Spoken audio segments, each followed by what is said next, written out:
ભગવતે વાસુદેવાય. ઓમ નમો ભગવતે વાસુદેવાય.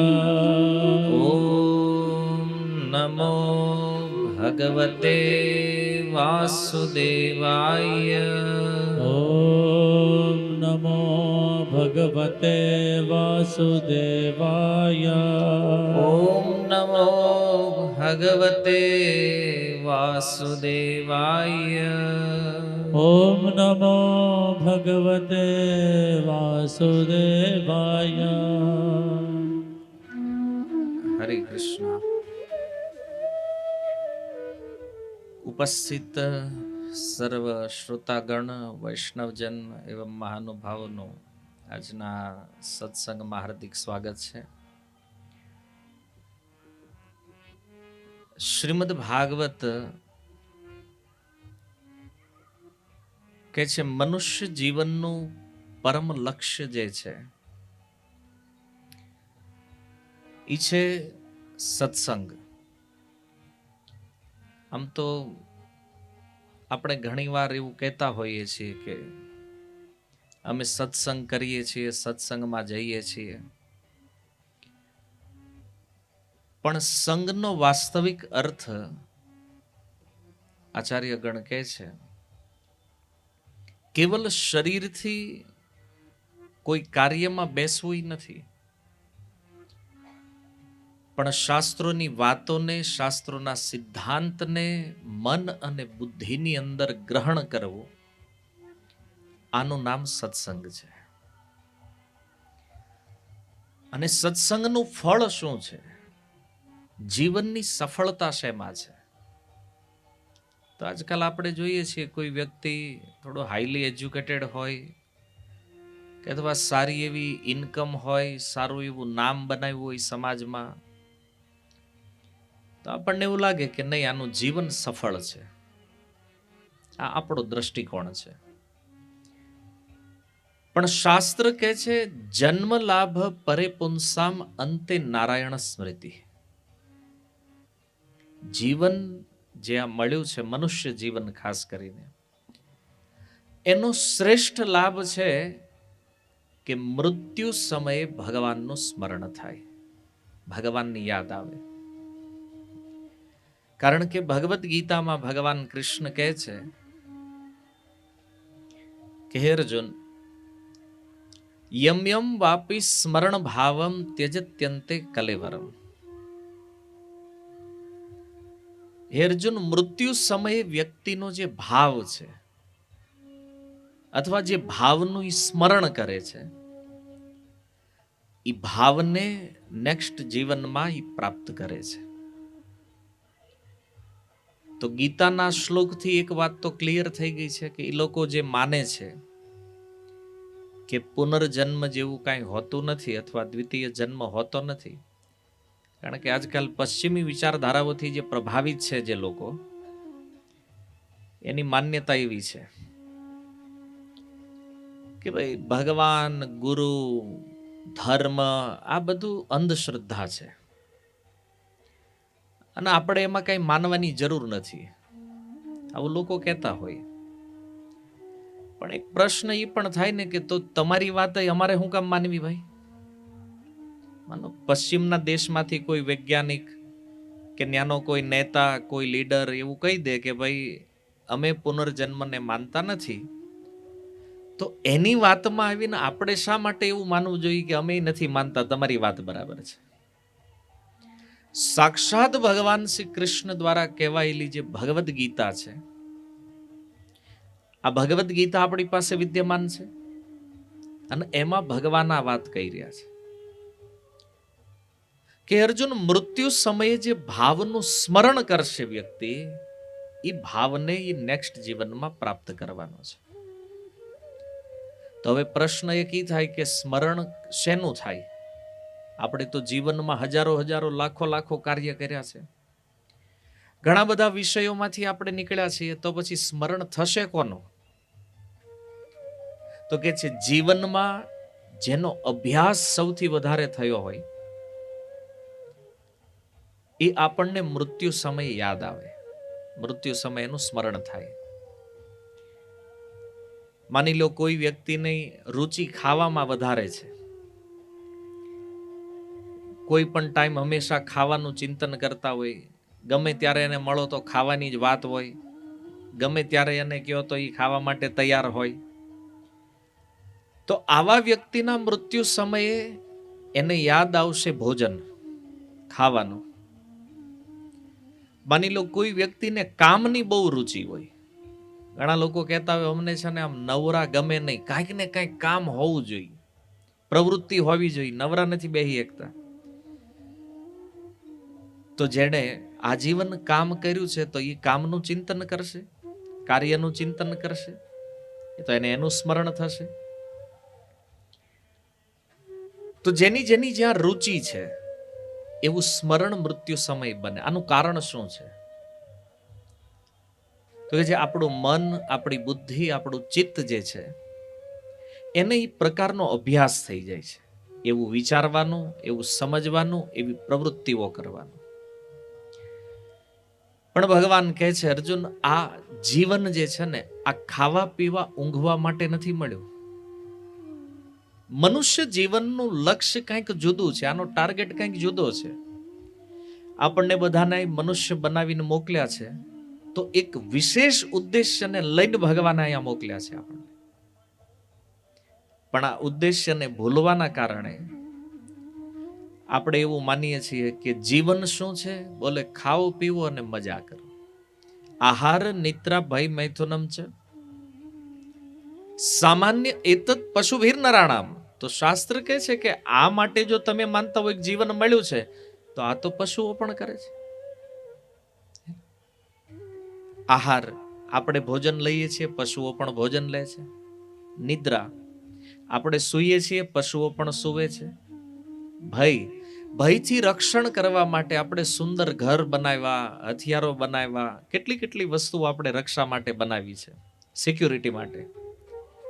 તો પશુ પક્ષીઓ પણ પોતાની સિક્યુરિટી પોતાની જાતે કરે છે. એને વાઘની પાસે એના પંજા છે, એના નખ છે, એ રક્ષા કરે છે. સિંહ પાસે એની સુરક્ષાના સાધનો છે. મૈથુન સંતાન પ્રાપ્તિ મનુષ્યને પણ થાય છે, પશુઓને થાય છે. અને જો આ ચાર પ્રવૃત્તિ, ભલે આપણે કામ ગમે એ કરતા હોય, આ દુનિયામાં જે કાંઈ પ્રવૃત્તિ આપણે કરીએ એનો એન્ડ આ ચાર કામમાં આવે, આવું શાસ્ત્ર કહે છે. આ ચારમાંથી કોઈ એક સ્ટેપમાં આવશે. યા તો ખાવા માટે, ઘણાને પૂછો ધંધો શું કામ કરો? ખાવા હાટું. એવું આહાર ખાઈને શું કરવાનું? સુઈ જવાનું, નિદ્રા. પણ હું ક્યાં કે રોડે સુઈ જાવ? ના ના, ઘર બનાવો, આલિશાન ભવનો બનાવ્યા આપણે ભયથી રક્ષા કરવા માટે. અને મૈથુન સંતાન પ્રાપ્તિ. કોઈ પણ કાર્યનો એન્ડ આ ચાર વસ્તુમાં છે. અને આ ચાર કામ જો આપણે કરીને મૃત્યુ પામવાનું હોય તો શાસ્ત્ર કહે છે કે પશુમાં અને આપણામાં કોઈ અંતર સામાન્ય એતત પશુભીર નરાણામ. એ છે મનુષ્ય રૂપમાં. ચાણક્ય પંડિત કહે છે મનુષ્ય રૂપેણ મૃગાર ચરંતી. આ તો મનુષ્યના રૂપમાં પશુ છે જો આ ચાર કામમાં જીવન કાઢે છે તો. કારણ કે આ બહુ સમજવા જેવો વિષય છે. જો આ ચાર ભાવનું સ્મરણ જે છે ને, આ આપણા જીવનનો નિષ્કર્ષ છે. કે આમાંથી કોઈ એક ભાવ જો આપણને સ્મરણ થઈ ગયો તો આપણી દશા શું થશે જાણીએ છીએ. માની લો કોઈને ખાવાની બહુ રુચિ છે તો ભગવાન કહે છે કે આ મનુષ્ય જીવન ખાવા માટે નથી. બહુ ભોજનની ઈચ્છા છે ને, આને હાથી બનાવો, ભલે રોજ ટન મોઢે ખાય, કોઈ ચિંતા નથી. વેરાયટી છે શરીરોની. કોઈને કામની બહુ ઈચ્છા છે, નવરું ગમતું નથી, ભગવાન કે આ જીવન એના માટે નથી. તો આને બળદ બનાવો, ગધેડો બનાવો, આ બધા શરીરો છે, ફ્રીમાં વર્કિંગ કર્યા કરો. ગમતું નથી ને કામ વગર. તો જો એક પ્રશ્ન આપણા મનમાં થાય કે 84 લાખ પ્રકારના જે શરીરો છે, જે યોનિઓ છે, વેરાયટી જે બનાવી છે ભગવાને, આ 84 લાખ કેવી રીતે બન્યા છે? તો મૃત્યુ સમયે વ્યક્તિ જે ભાવનું સ્મરણ કરે છે એ ભાવ અનુસાર એને આ બધા શરીરો પ્રાપ્ત થાય છે. 84 લાખ પ્રકારની ઈચ્છાઓ છે. મરતા સમયે આ 84 લાખમાંથી કોઈ એક ઈચ્છા થાય અને ઈચ્છા અનુસાર એ ભાવનું સ્મરણ થાય અને એ અનુસાર એને બીજો દેહ પ્રાપ્ત થાય છે. આ ભગવદ્ ગીતા કહે છે. અને એટલા માટે આપણે સમજવું પડશે કે આ જીવન આપણને જે પ્રાપ્ત થયું છે ને આ કામ માટે તો નથી જ. અને આપણી માન્યતા એવી છે કે નહીં, હું અહીંયા સફળતા પ્રાપ્ત કરીશ. તમે વિચાર કરો કે કોઈ વ્યક્તિ બહુ ભણે 5-7 ડિગ્રીઓ લઈ લીધી એણે. કોઈ વ્યક્તિએ બહુ ધન કમાણો 2-4 હજાર કરોડ રૂપિયા ભેગા કરી લીધા. કોઈ વ્યક્તિએ પોતાનું એવું નામ બનાવ્યું, આખું વિશ્વ એને ઓળખવા માંડ્યું છે. આને જો આપણે સફળતા કહીએ છીએ તો બતાવો આમાંથી મૃત્યુ સમયે કામ શું લાગે? મૃત્યુથી બચાવી શકે છે? નહીં રક્ષા કરી શકે. તમારી પાસે ગમે એટલું ધન હોય, તમે યમરાજને એમ કહો કે થોડા ઘણા તમને ટ્રાન્સફર કરવી છે તો કંઈક ડિસ્કાઉન્ટ કરો તો હે ને, બોલો ટ્રક વાળાની પાછળ સૂત્ર લખ્યું હોય ને, મોત કભી રિશ્વત નહીં લેતી. આમ તો આપણને કામ કરાવવાની આદત હોય ગુજરાતીઓને, ગમે ને આપો ને આપણું કામ થઈ જાય, આપણી ફાઇલો પાસ થઈ જાય, એને આઈ નો થાય. ને વિશ્વના ઉદાહરણો જોઈ લ્યો. મોટા મોટા વ્યક્તિઓ હતા, એની પાસે અપાર સંપત્તિઓ હતી, પણ મૃત્યુ સમયમાંથી 1 રૂપિયો કામ લાગ્યો. અને એવું નથી આ કોઈને ખબર નથી, બધાને ખબર છે મૃત્યુ શું છે. અને મરતા સમયે કોઈ અહીંથી કઈ લઈને જતું નથી. એક દિવસ આપણે અહીંથી જવાનું છે. આ બધું જ્ઞાન બધા લોકો પાસે છે. ભારતમાં તો કોઈ પણ ને પૂછો, બ્રહ્મજ્ઞાની ઘરે ઘરે છે બધા, હે ને. કારણ કે આપણે ક્યારેક એમ કહીએ કે આ ગીતા વાંચો ને, અમને ખબર છે બધી, કે અમારે જરૂર નથી. કાંઈક ને કાંઈક આવા પોતાની નાની મોટી સિદ્ધિઓના અભિમાનમાં વ્યક્તિનો વિરોધ કરતા કરતા ભગવાનના વિરોધ સુધી પહોંચી ગયા. અહંકાર, બીજું કઈ નથી. પણ જીવનમાં જ્યારે સ્થિતિ રોગની હોય અથવા મૃત્યુની હોય, ત્યારે વ્યક્તિ એવું સમજે કે આપણે જે એચિવમેન્ટ કર્યું છે ને એ કોઈ સફળતા નથી. કારણ કે આ બધું તો એક ક્ષણમાં નષ્ટ થઈ જવાનું છે.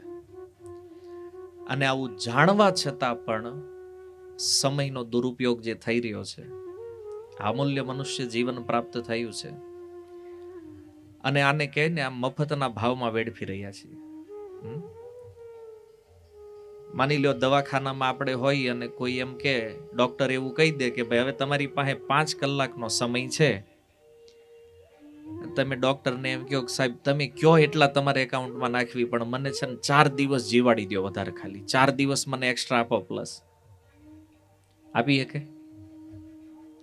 ન આપી શકે. તો વિચાર કરો સમયની કિંમત કેટલી છે. હમણાં આપણા જીવનમાંથી જે 15 મિનિટ ગઈ, હમણાં આપણે જે કીર્તન કર્યું 15-20 મિનિટ જે ગયો ને સમય, વિશ્વની કિંમતીમાં કિંમતી ચીજ જો વેચી નાખો ને તો આ સમય પાછો મળે. એક વાર જે ક્ષણ નીકળી ગઈ જીવનમાંથી, એ ફરીથી ક્યારેય પાછી આવતી નથી. અને આપણું દુર્ભાગ્ય જો કે આવો અમૂલ્ય સમય જે પ્રાપ્ત થયો છે એને આપણે નષ્ટ કરીએ છીએ. ક્યાં? ખાવા પીવા ઊંઘવામાં.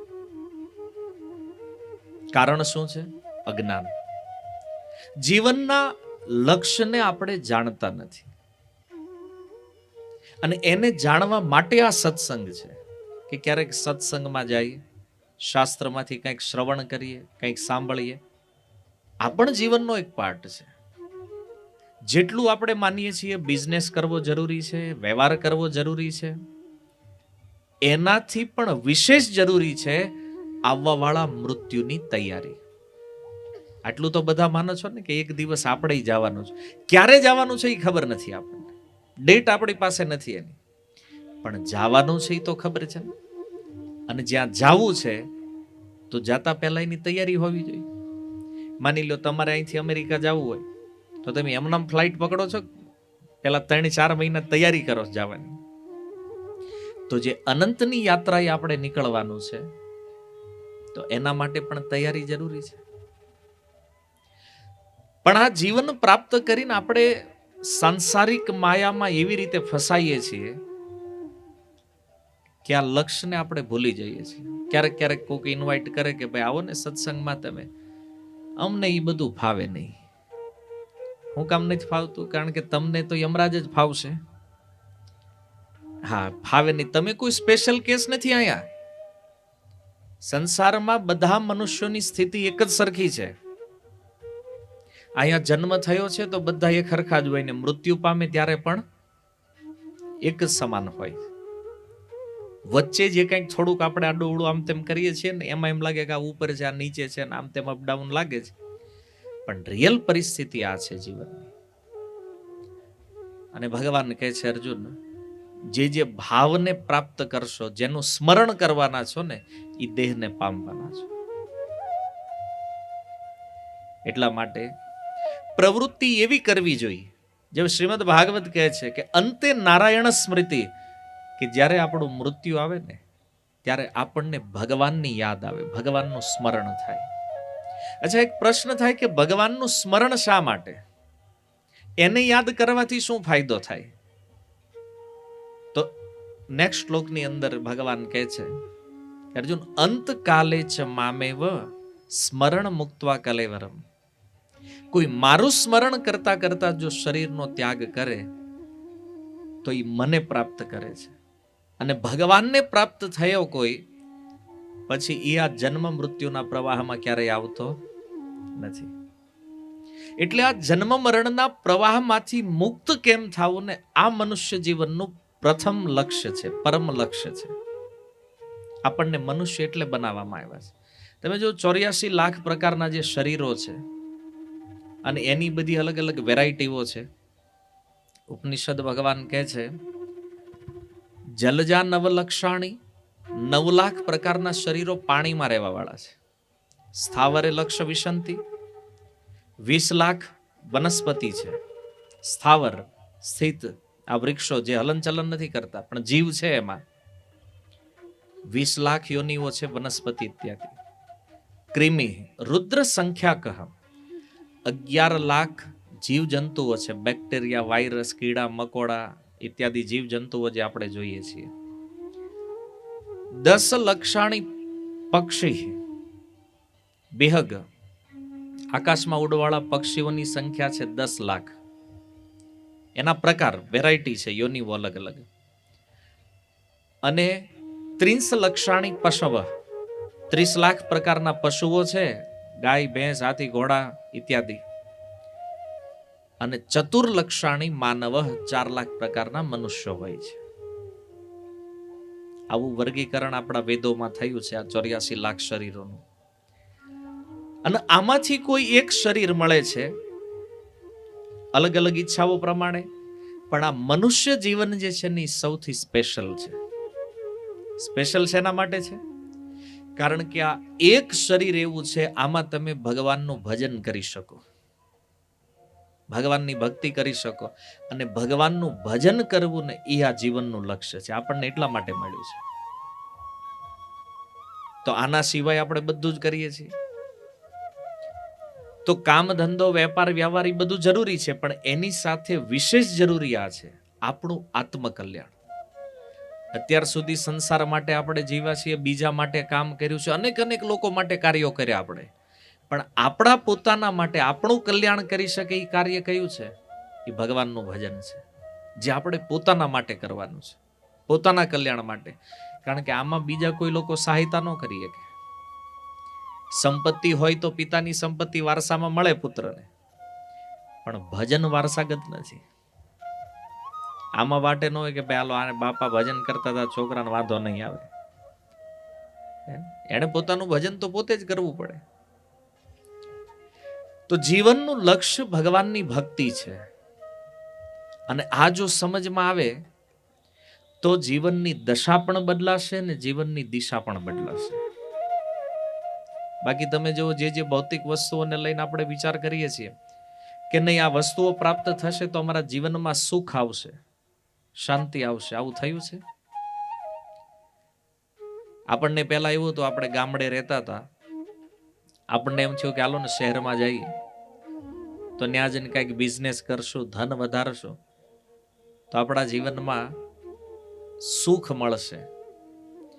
તો એક વસ્તુ વિચારો કે સુખ તો આપણને મળી ગયું છે, ધનથી સુખ મળે પણ શાંતિ પ્રાપ્ત ન થાય. જુઓ, સુખ અને શાંતિમાં અંતર શું છે આપણને સમજવા જેવો વિષય છે. તમારી પાસે ધન છે, તમે ખર્ચ કરો, કોઈ વસ્તુને પ્રાપ્ત કરી લ્યો છો, આ છે સુખ. તમને એમ છે ગુલાબ જામુન ખાવા છે, મીઠાઈની દુકાને ગયા, લીધા, ખાઈ લીધા, સુખ મળ્યું. પણ સુખની વ્યાખ્યા શાસ્ત્ર શું કરે છે? સુખ એવો વિષય છે કે જે તમને આનંદ આપે ને એ જ આગળ જતા તમને દુઃખ આપે. આ સુખ છે, એ કન્ટિન્યુ ન રહી શકે. તમને એક ઉદાહરણ આપું. તમને પૂછવામાં આવે તમને સૌથી વધારે કઈ મીઠાઈ ભાવે? માની લો કોઈ કે મને ગુલાબ જામુન સૌથી વધારે ભાવે. અચ્છા, ગુલાબ જામુન ભાવે છે તો બે હારો ખાવા એને. એક આપો, પહેલું મજા આવી કે બહુ સારું ટેસ્ટી છે, ઓલા બીજું મળી જાય ને તો કામ થઈ જાય, બીજું ગુલાબ જામુન આપો, ત્રીજું ખવડાવો, ચોથું ખવડાવો, 5, 6, પછી છઠ્ઠા એ છે ને ધીરે ધીરે સ્વાદ જવા માંડે. એના સ્વાદનું જે સુખ છે ને એ ઓછું મંડે થવા. પછી 10 સુધી પોગાડો ને પછી એમ કે હવે બસ.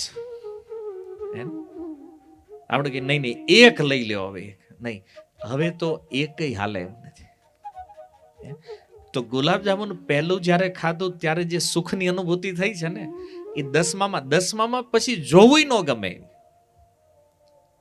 તો એ જ ગુલાબ જામુન છે, ટેસ્ટ એનો ઈ છે, પણ એ સુખ પૂરું થઈ ગયું, એની લિમિટ ત્યાં પૂરી થઈ ગઈ છે. આ સુખ છે જેને આપણે કોઈ વસ્તુથી પ્રાપ્ત કરીએ છીએ. કોઈના મનમાં થાય સારા કપડાં મળી ગયા તો સુખી થઈ જાવ. અચ્છા, કપડાનું સુખ કેટલા દી ટકે? તમે નવા કપડાં લ્યો છો, તમને ખબર હશે, બે ચાર વાર પહેરો ને જ્યારે નવા હોય ત્યાં સુધી એમ લાગે કે આ નવું છે, પછી રનિંગ થઈ જાય રેગ્યુલર, સુખ નીકળી ગયું. કોઈને એવું લાગે કે નહીં ફોન મોબાઈલ નવા લે છે એમાં સુખ છે. નવો મોબાઈલ કેટલા દી સુખી કરે? 2 દી એમ લાગે કે મારી પાસે નવો ફોન છે, પછી પાછું બધું રેગ્યુલર. એને ગાડી, કપડા, મકાન, કોઈ પણ વસ્તુ આ જગતમાં લઈ લ્યો, પરમેનન્ટ સુખ કોઈમાં નથી. એ પદાર્થનું સુખ બહુ ક્ષણિક છે અને એના માટે આપણે આ માથાકૂટ કરીએ છીએ કે ધન મળશે તો સુખ મળશે. વાત નિશ્ચિત, પણ એની એક લિમિટેશન છે. પણ અસલી રિક્વાયરમેન્ટ આપણી જે છે ને એ શાંતિની છે, સુખ નહીં. સુખ અને દુઃખ, સુખ દુઃખે સમય કૃત્વા લાભા લાભો જયા જય. ગીતામાં ભગવાન કહે છે આગમો પાઈ ન નિત્ય. આ સુખ દુઃખ કેવું છે? બોલે આજે છે કાલે વયું જાય, અને આજે નથી તો કાલે આવશે પણ. અને ઉદાહરણ ગીતામાં ભગવાને બહુ સરસ આપ્યું છે કે આ દિવસ અને રાત જેવું છે. અત્યારે રાત્રિ છે, નિશ્ચિત છે કાલ સવારે દિવસ ઉગવાનો છે, અને કાલ દિવસ થશે એટલે એ નિશ્ચિત છે કે કાલે પાછી રાત્રિ પણ થવાની છે. એમ સુખ અને દુઃખ જે છે ને એ ઋતુઓની જેમ આવવા જવા વાળા છે.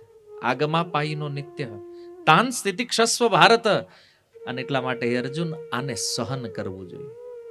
ભલે પ્રારબ્ધના બળથી જે મળી રહ્યું છે આપણને, આ બધું સહન કરતા કરતા આપણા જીવનનું લક્ષ્ય જે છે ભગવાનની પ્રાપ્તિ, આની ઉપર ફોકસ કરવો જોઈએ.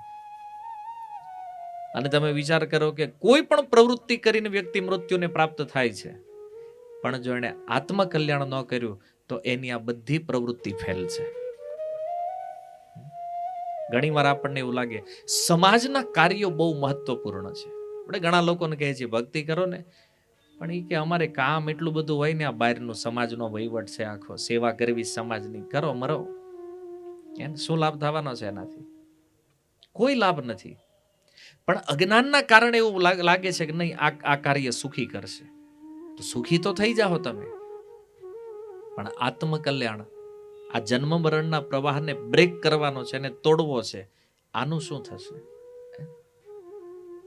અને આ સંસારનું કોઈ કાર્ય એવું મહત્વપૂર્ણ નથી, પણ આપણે માની લીધું છે. અને એટલે આપણને એવું લાગે છે કે નહીં, આ કરવું જ પડશે, આમ થવું જ જોઈએ. આ માન્યતાઓ છે. આપણે જ્યારે નહોતા અહીંયા, માની લો અમુક આપણી ઉંમર 40 વર્ષ કે 50 વર્ષ થઈ હતી, પહેલા તો આપણે અહીંયા હતા નહીં, તો બધું હાલતું હતું ને બરાબર. અને અમુક સમય પછી આપણે નહીં હોય પાછા, તોય ચાલવાનું છે. પણ એક ભ્રમ આપણા મનમાં એવો છે કે હું છું એટલે આ બધું હાલે. આજ રાતે આપણે સુઈ જાય ને કાલે સવારે આંખ ખુલે નહીં, અટકી જાય દુનિયા? ન અટકે. પણ ઈ જે બ્રહ્મમાં આપણે જીવી રહ્યા છીએ ને, જે વહેમમાં આપણે જીવીએ છીએ ને, આ વહેમ આપણને ભજન નથી કરવા દેતો. નહીતર જો મોટા મોટા મહાપુરુષો થયા ભારત વર્ષની અંદર અને પોતાના ઉચિત કર્તવ્યો કરતા કરતા એને ભગવાનની ભક્તિ કરી. કોઈ પણ રાજાનું ચરિત્ર ભાગવતથી લઈ લો તમે. જેવા પુત્ર યોગ્ય થાય, રાજા બને એટલે બસ સીધા ભજનમાં નીકળી જાય. રાજમહેલો છોડીને નીકળી ગયા. અને આપણી આ નાના નાના ઘરની આસક્તિઓ પણ તૂટતી નથી. 2 BHK 3 BHK 4 BHK માં હોય તો આપણને એમ થાય આ જ આપણું સ્વર્ગ છે. નથી આપણે તોડી શકતા. પણ જો અસલી લક્ષ્ય જે છે ને એ આ ભજન છે. શું કામ? કારણ કે આજે જે સ્થિતિ છે એ ભવિષ્યમાં રહેવાની નથી. આજે મનુષ્યના દેહમાં છીએ. માની લો કે મૃત્યુ બાદ પશુના દેહમાં જવું પડે, કોઈ વનસ્પતિના શરીરોમાં જવું પડે, કોઈ પક્ષીઓના શરીરમાં જવું પડે, તો આ કોઈ નિર્ધારિત નથી. અને આપણે આના વિશે ક્યારેય વિચાર નથી કર્યો કે આજે તો મનુષ્ય છીએ, પણ ફ્યુચર શું? અને જો આ મૃત્યુ લોક છે, અહીંયા ક્યારે મૃત્યુ આવી જાય છે આનું કોઈ ઠેકાણું નથી. આમ તો કીધું છે કળિયુગમાં વ્યક્તિ 100 વર્ષ જીવે, પણ અચાનક હાર્ટ એટેક આવે, કઈક અકસ્માત થઈ જાય, શરીર ક્યારે નષ્ટ થાય ખબર નથી. અને આગળ શરીર શું મળશે તો કે એ પણ ખબર નથી. એટલા માટે આ સત્સંગ દ્વારા આપણે સમજવું પડશે કે આત્મકલ્યાણ જે છે એ જીવનનું લક્ષ્ય છે. આ પહેલી પ્રાયોરિટી છે. અને એમાં પણ ચાલો એ તો ખબર પડી ગઈ કે આ બધું કરવાની જરૂર છે, કારણ કે આપણે આ જીવનને સફળ બનાવવું છે. આપણું મૃત્યુ આવે એ પહેલા આપણે કંઈક એવું કરવું છે કે એકવાર આપણું મૃત્યુ થયા પછી ફરીવાર ક્યારેય મરવું પડે નહીં. જેમ આદિ શંકરાચાર્ય ભગવાન કહે છે કે ભજન જે લોકો નહીં કરે એની દશા શું થવાની છે? પુનરપી જનનમ પુનરપી મરણમ પુનરપી જનની જઠરે શયનમ. વારંવાર માતાઓના ગર્ભમાં આવવું પડશે. અને એ માતા કોણ છે? એટલે મનુષ્ય હોય જરૂરી નથી. આ 84 લાખમાંથી કોઈ પણ વેરાયટી આવી શકે. અને એટલા માટે શંકરાચાર્ય ભગવાન કહે છે કે તમે જાઓ ભગવાન કૃષ્ણની શરણમાં. એને ઇહ સંસારે ખલો દુસ્તારે. આ સંસારની અંદર શરણ લેવા યોગ્ય યદિ કોઈ વ્યક્તિત્વ છે તો એ કહે છે પાહી મોરારે, કેવલ ભગવાન કૃષ્ણ છે. અને આ કૃષ્ણનું ભજન કોઈ કરે તો બહુ આસાનીથી આ સંસારને પાર કરી શકે છે. જો ભગવાન શ્રી કૃષ્ણને પ્રણામ કરવા એ પણ એક ભક્તિ છે. એ ભગવાનનું નામ જપ કરવું એ પણ એક ભક્તિ છે. એ કૃષ્ણની કથાઓનું શ્રવણ કરવું, એને સાંભળવું એ પણ ભક્તિ છે. એના નામ રૂપ ગુણ લીલાને ગાવું આ પણ ભક્તિ છે. તો આ રીતે કોઈ પણ પ્રકારથી યેન કેન પ્રકારેણ મન કૃષ્ણ નિવેશયત. કોઈનું મન જ્યારે ભગવાનમાં લાગે છે તો એ વ્યક્તિ પોતાના જીવનના ઉદ્દેશ્યને સમજે, જીવનના લક્ષ્યને સમજે છે. અને આવા વ્યક્તિઓ જે છે ભગવાનના પરમ ભક્તના રૂપમાં સંસારમાં પ્રગટ થાય અને આપણી જેવા બદ્ધ જીવો માટે એક શિક્ષા પ્રદાન કરે છે કે તમે ભગવાનની ભક્તિ કરો, ભગવાનનું ભજન કરો. નહીતર તમે જોઈ રહ્યા છો કે સમસ્યાઓ દિન પ્રતિદિન વધતી જાય છે, પ્રોબ્લેમ દિન પ્રતિદિન વધતા જાય છે. અને કાંઈ આપણા કંટ્રોલમાં નથી. આજે યુવાનો જે છે વ્યસનમાં લાગી રહ્યા છે, અને માની લો કોઈ વ્યસની થઈ જાય તેનો પરિવાર એને બચાવી શકે, પરિવાર એને વ્યસનથી મુક્ત કરી શકે છે? નહીં. સરકારને ખબર છે આ બધું થઈ રહ્યું છે, ગવર્મેન્ટ શું કરી શકે છે? સરકારના હાથમાં છે કંટ્રોલ? નથી. કોઈ પણ વ્યક્તિનો બદલાવ જે છે ને એ એની ચેતનાથી થાય, અને ચેતના બદલાવવા માટે એના માટે એક જ માર્ગ છે, એ છે અધ્યાત્મ. સ્પિરિચ્યુઅલ પ્લેટફોર્મ ઉપર જો આવે તો જ એ વ્યક્તિમાં બદલાવ સંભવ છે. અને ઘણી વાર તમે જોયું છે, બહુ મોટા મોટા નશેડીઓ હોય અને અચાનક તમને 2-4 વર્ષ પછી મળે ને એમ થાય કે આ તો બધા નશામાંથી મુક્ત થઈ ગયો છે. કેમ? તો એનો ઉત્તર એક જ છે, ક્યાંક ને ક્યાંક આધ્યાત્મિક પ્લેટફોર્મ સાથે જોડાયો છે, અને ત્યાંથી એના જીવનમાં યુટર્ન લાગે. એ જે આ ખાવા પીવા ઊંઘવા વાળું જે પશુમય જીવન છે એમાંથી ક્યાંક તો એ સંપર્કમાં આવ્યો છે ને એટલે એમાં એ પરિવર્તન થયું છે. તો આધ્યાત્મિક વસ્તુ બહુ જરૂરી છે.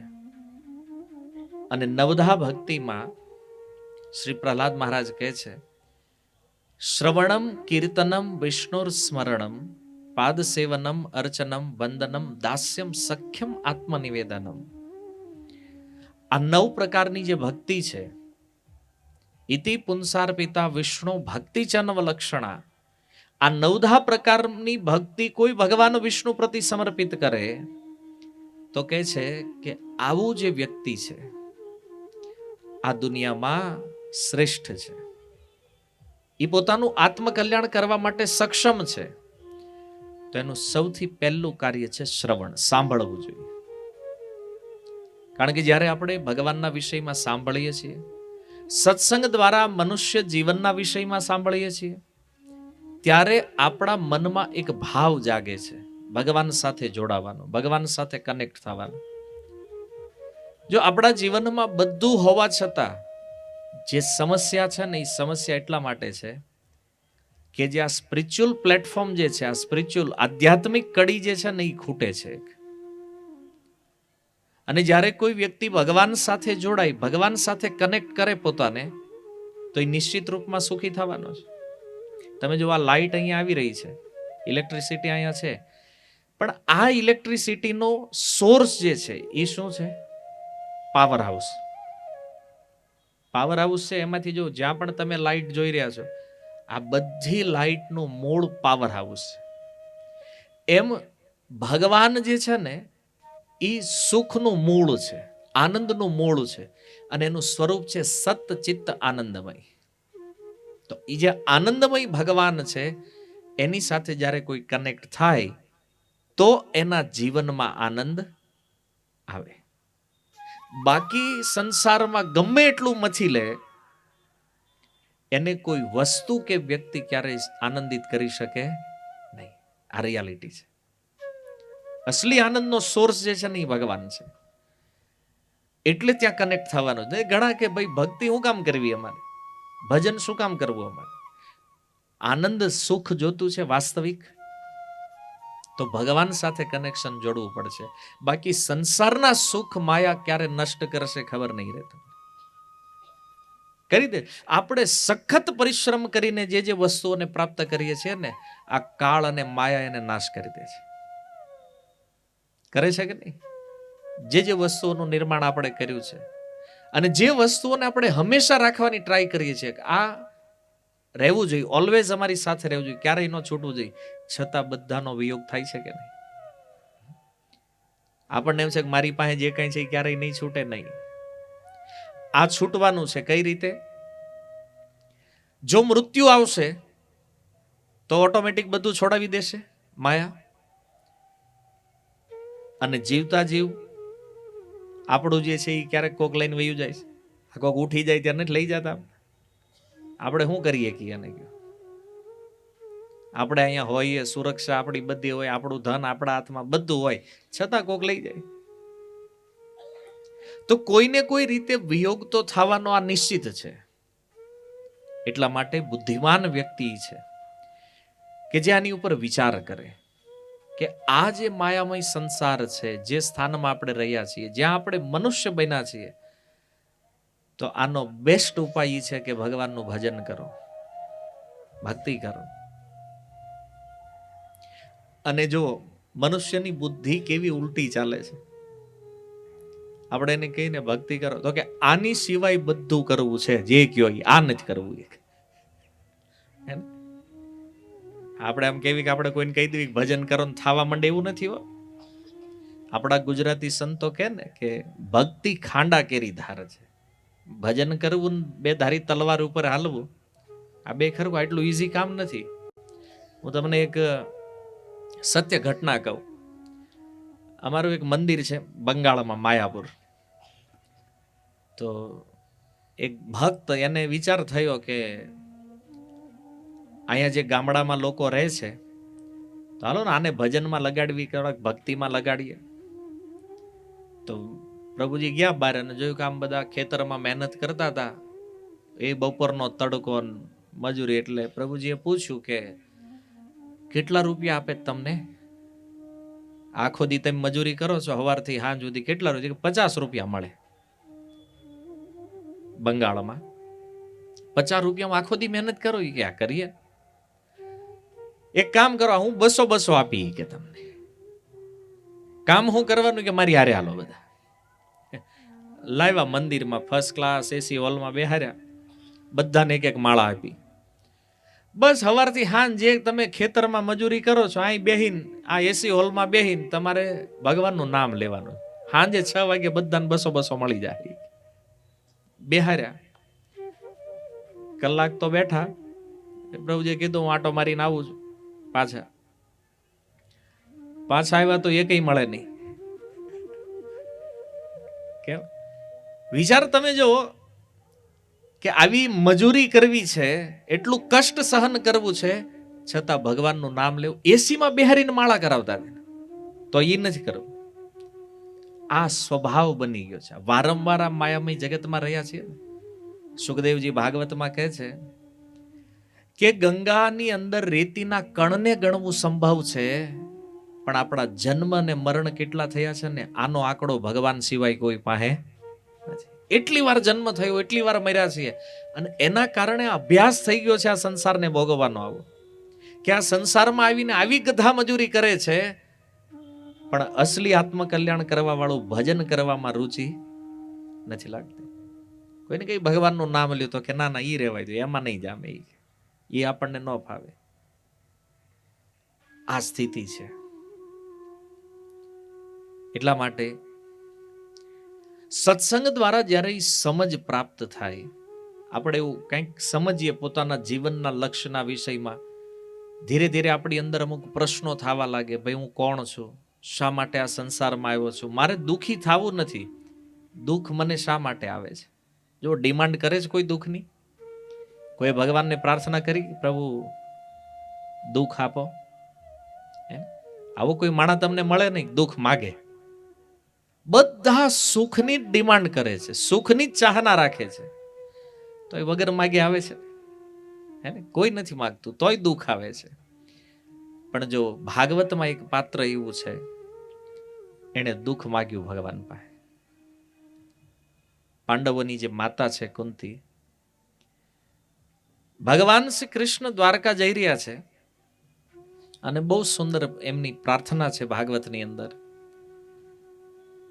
ભગવાન કૃષ્ણને પ્રણામ કરે છે, અને પ્રણામ કરતા કહે છે, નમસ્તે પુરુષમ ત્વાદ્યમ ઈશ્વરમ પ્રકૃતે પરમ અલક્ષમ સર્વભૂતાનામ અંતર બહિરવસ્થિતમ. હે કૃષ્ણ, નમસ્તે, હું તમને પ્રણામ કરું છું. જો કુંતી મહારાણી કૃષ્ણને પ્રણામ કરે છે. હવે લીલામાં તમે જુઓ તો કુંતી મહારાણીના ભત્રીજા છે ભગવાન કૃષ્ણ, અને વૈદિક યુગની અંદર જે કનિષ્ઠ નાના જે છે એ મોટાને પ્રણામ કરે, આ નિયમ છે. તો ભગવાન કૃષ્ણ કહે છે, નનુ કનિષ્ઠમ મામ કથમ નમસ્કરોસી. એ ભાઈ, હું તો તમારાથી નાનો છું, તો પછી તમે મને શા માટે પ્રણામ કરો છો? ત્યારે કુંતી મહારાણી કહે છે કે હું એટલા માટે પ્રણામ કરું છું કારણ કે પુરુષમ ત્વમ આદ્યમ. હે કૃષ્ણ, તમે આદિ પુરુષ નારાયણ છો, ભગવાન છો. હજારો ઋષિ મુનિઓ ઉભા છે અને એની વચ્ચે કુંતી મહારાણી ભગવાન કૃષ્ણને પ્રણામ તો કરે છે, પ્રણામની સાથે એનું રહસ્ય પણ ખોલે છે. જો હસ્તિનાપુરની અંદર સિસ્ટમ તો એવી હતી કે પ્રતિદિન ભગવાન કૃષ્ણ કુંતી મહારાણી પાસે જઈ અને મસ્તક ચરણમાં સ્પર્શ કરીને એમને પ્રણામ કરતા. અને આજ કૃષ્ણ જ્યારે દ્વારકા જઈ રહ્યા છે તો કુંતી મહારાણી એમને પ્રણામ કરે છે. આજ રીત ઊંધી થઈ ગઈ છે. તો કુંતી મહારાણી જેવી પ્રબુદ્ધ સ્ત્રી આવી ભૂલ વૈદિક સદાચારમાં ક્યારેય કરે નહીં. પણ આ પ્રણામ કરે છે એની પાછળ કારણ આપ્યું છે એણે. કારણ એ છે પુરુષમ ત્વમ આદ્યમ, કારણ કે તમે આદિ પુરુષ ભગવાન છો. આ પ્રશ્ન ઘણા લોકોના મનમાં થાય કે કૃષ્ણની ભક્તિ આપણે શું કામ કરવાની? આવું ઘણા લોકો પ્રશ્ન કરે છે. કૃષ્ણની ભક્તિ એટલા માટે કરવાની છે કારણ કે બધાનું મૂળ જે છે ને એ કૃષ્ણ છે. જેવી રીતે એક વૃક્ષ એના મૂળમાં કોઈ પાણી નાખે તો મૂળમાં આપેલું પાણી થડ, ડાળી, એની શાખાઓ જે છે, ફૂલ, ફળ, બધી જગ્યાએ પાણી પ્રાપ્ત થઈ જાય, ખાલી મૂળમાં નાખો એટલે. પછી અલગથી તમારે થડને, ડાળીને, પાંદડાને, ફળને, ફૂલને પાણી આપવાની જરૂર નથી રહેતી. એમ ભગવાન કૃષ્ણ આખા સંસારનું મૂળ છે. ગીતામાં પોતાની વિભૂતિઓનું વર્ણન કરતા 7મ અધ્યાયમાં કહે છે કે અર્જુન, આ સંસારમાં બધા જીવોનું જીવન જે છે એ હું છું. તો મૂળ ભગવાન છે. અને જ્યાં સુધી કોઈ મૂળને પ્રસન્ન નહીં કરે ત્યાં સુધી પ્રસન્ન થઈ ન શકે. આદિ પુરુષ ભગવાન છે. એટલે અહીંયા કુંતી મહારાણી કહે છે પુરુષમ ત્વમ આદ્યમ.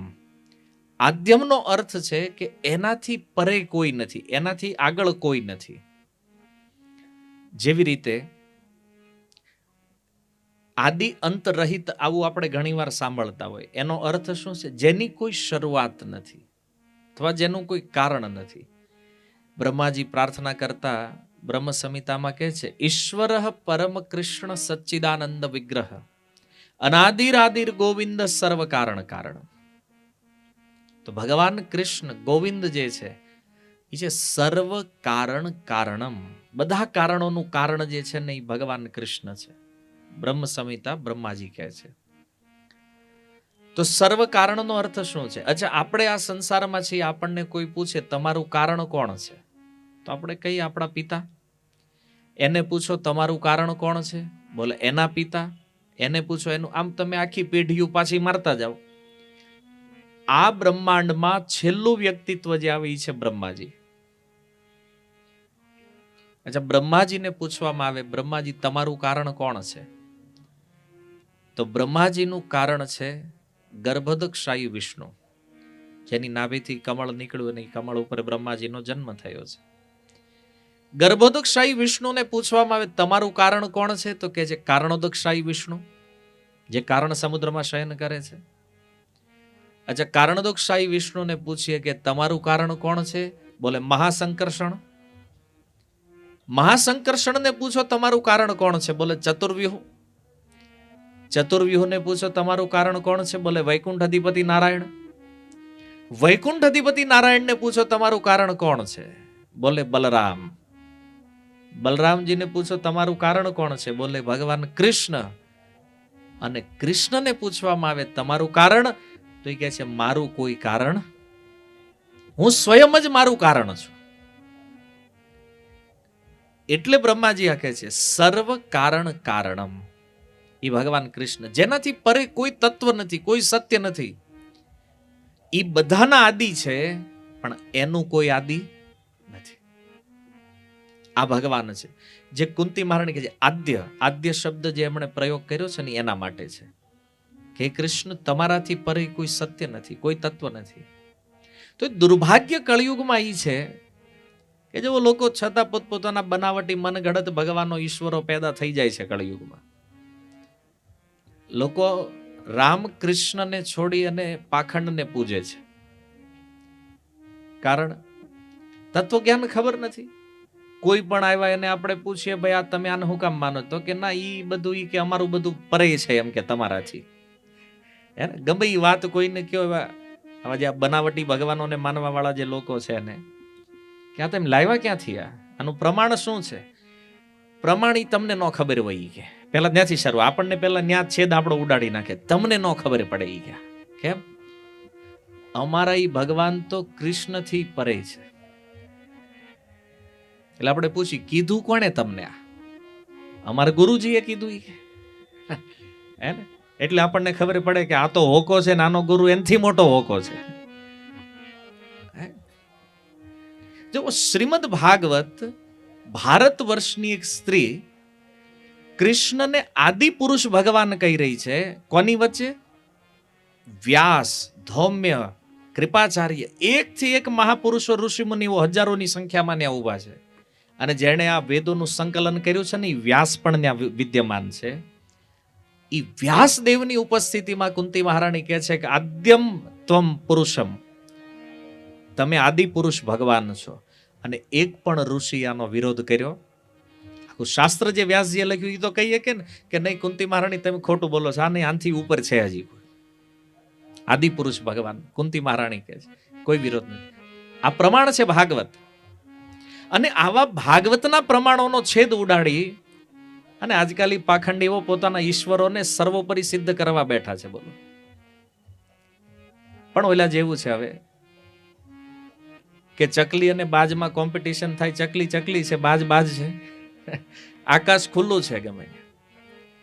પણ જો ભગવાન કોણ સર્વોપરી છે, કોણ ઉપર છે, કોઈ કોમ્પિટિશનનો વિવાદનો વિષય નથી. શાસ્ત્ર પ્રમાણ દ્વારા સ્વીકૃત કરવાનું રહેશે ઈશ્વર કોણ છે. અને આ શાસ્ત્ર વ્યાસજી આપણને એટલા માટે આપ્યું છે કે આપણે ભગવાનને ઓળખી શકીએ. મેં તમને પહેલા કીધું ભજન કરવું એ જીવનનું લક્ષ્ય છે, પણ કોનું ભજન કરવું એ ખબર હોવી જોઈએ ને. માની લો આવો કોઈક બનાવટી ભગવાન મળી ગયો ને એમાં જ ભક્તિ કરતા કરતા જિંદગી કાઢી નાખી અને મૃત્યુ સમયે ખબર પડે કે આપણે માનતા હતા એનું કઈ નામો નિશાન નથી કે ઉપર લ્યા, લોચો થાય કે નહીં? આ તમને ધંધાની ભાષામાં કહું તો તમને એમ હોય કે આપણે છોકરાને કંઈક સારું આપીને જવું છે ને 2-5 કિલો હોનું લઈને મૂકી દેવું છે અને લઈને તિજોરી પેક કરીને મૂકી દો. તમારો અંતિમ સમય આવે ને પછી એમ થાય કે છોકરાઓને વેચવું છે ને તિજોરી ખોલો ને ખબર પડે કે આ તારું પિત્તળ છે. એવું આમાં છે. જુઓ, આદિ શંકરાચાર્ય ભારતના 5 જે આચાર્યો છે એના પ્રથમ આચાર્ય છે ભગવાન શંકરાચાર્ય. શું કહે છે? એકો દેવો દેવકી પુત્ર એવ. આ જગતમાં એક જ ઈશ્વર છે અને ભગવાન કૃષ્ણ છે. આદિ શંકરાચાર્ય ભગવાનનું વચન છે. આ ભાગવતનું સંકલન જેણે કર્યું છે વ્યાસજી કહે છે એતે ચ અંશ કલા પુંસ કૃષ્ણસ્તુ ભગવાન સ્વયં. અચ્છા, આ જગતના પ્રથમ જીવ બ્રહ્માજી કહે છે ઈશ્વર પરમ કૃષ્ણ સચ્ચિદાનંદ વિગ્રહ. લાખો પ્રમાણ છે કે કૃષ્ણથી પરે કોઈ સત્ય નથી. અને તોય આજકાલ જો ભારત વર્ષની દશા શું છે, લોકો કૃષ્ણ અને રામને છોડીને ક્યાંક ક્યાંક અલગ જગ્યાએ મથી રહ્યા. શું કામ? શાસ્ત્ર વાંચતા નથી ને, આ સમજાતું નથી. અચ્છા, આજકાલના ગુરુઓ એટલા મહાન થઈ ગયા છે કે ગીતા અને ભાગવતથી શ્રેષ્ઠ જ્ઞાન ધરાવે છે. માની લો કોઈ વ્યક્તિ કહેતા હોય કે અમારા ગુરુજી, પણ તારો ગુરુ ગુરુ થયો જ ક્યાંથી? શાસ્ત્રથી ને. ગુરુ કોણ છે? જે શાસ્ત્રને ફોલો કરે છે, જેનું વચન ક્યારેય શાસ્ત્ર વિરુદ્ધ હોય નહીં. આ અસલી ગુરુ છે. પણ શાસ્ત્રથી વિપરીત, વ્યાસથી વિપરીત જેના વચનો છે એ આ જગતમાં કોઈ દી ગુરુ હોઈ શકે નહીં. આ સમજવું પડશે. ઘણીવાર લોકો ગુરુ ગુરુ કરીને બસ અમે આને ગુરુ, તમે માની લીધા એટલે એ ક્યારેય ખોટા ન હોય એવું જરૂરી છે નથી. પણ બધાને એમ છે કે નહીં, મારા ગુરુ જે જાણે છે ને એનાથી વધારે કોઈ નોલેજ છે જ નહીં. આવી અંધ ગુરુ ભક્તિમાંથી બહાર નીકળવાની જરૂર છે. જો મહાભારતની અંદર એક શ્લોક છે કે કોઈ ગુરુ કે છે ગુરુર અવલિપ્તસ્ય, જો કોઈ ગુરુ ધર્મના સિદ્ધાંતોથી વિપરીત વાત કરતા હોય અથવા વિપરીત સિદ્ધાંતોમાં અવલિપ્ત થયેલા છે, ભોગોમાં પડેલા છે, એની શિક્ષા શાસ્ત્રથી વિરુદ્ધ છે, આવા ગુરુઓનો તત્કાલ ત્યાગ કરી દેવો જોઈએ. અને આપણા ગુજરાતમાં શું શીખવાડે છે? ગુરુ કોઈ દી બદલાય નહીં. કોણે કીધું? મહાભારત પ્રમાણ છે, ગુરુ ચેન્જ કરી શકાય. ગુરુનો ત્યાગ ક્યારે કરવો જોઈએ? ના, શાસ્ત્રમાં લખ્યું છે. ગુરુ જો આડોવળો થઈ જતો હોય ને તો એની તત્કાલ સાઈડ કરવો જોઈએ. પણ આ બોલ્યું હવે ખબર નહીં આ કોણે કયા શાસ્ત્રમાંથી કીધું ગુરુ બદલાય નહીં, ક્યાં લખ્યું જ બતાવવાનું.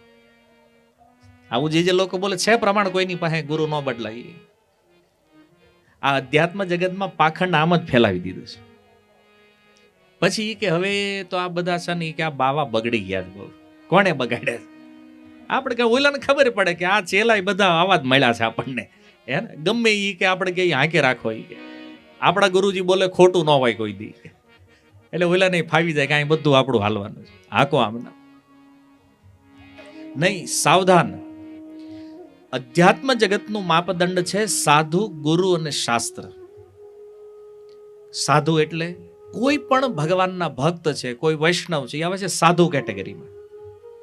એ સાધુઓ જે બોલે છે એ ગુરુ અને શાસ્ત્રના વચન અનુસાર હોવું જોઈએ. અને સાધુઓથી ઉપર છે ગુરુ વર્ગ. કોઈ પણ ગુરુ આ જગતમાં કાંઈ બોલે એનું વચન શાસ્ત્રથી સમન્વિત હોવું જોઈએ, શાસ્ત્ર વિરુદ્ધ નહીં. અને માની લો સાધુ ગુરુ બેયના વાક્યોમાં આમ તેમ થાય છે તો અંતિમ પ્રમાણ જે છે ને આ શાસ્ત્ર છે. કેમ? કારણ કે શાસ્ત્ર ડાયરેક્ટ ભગવાનની વાણી છે. શાસ્ત્રથી ઉપર આ જગતમાં કોઈ ગુરુ નથી. આ જગતના બધા ગુરુને આપણે ગુરુ માનીએ છીએ. શું કામ? શાસ્ત્ર કહે છે ગુરુર બ્રહ્મા ગુરુર વિષ્ણુ ગુરુર દેવો મહેશ્વર ગુરુર સાક્ષાત પરબ્રહ્મ તસ્મૈ શ્રી ગુરુવે નમઃ. અને આ શ્લોકના કેટલા ઊંડા અર્થઘટન લોકોએ કરી નાખ્યા ખબર?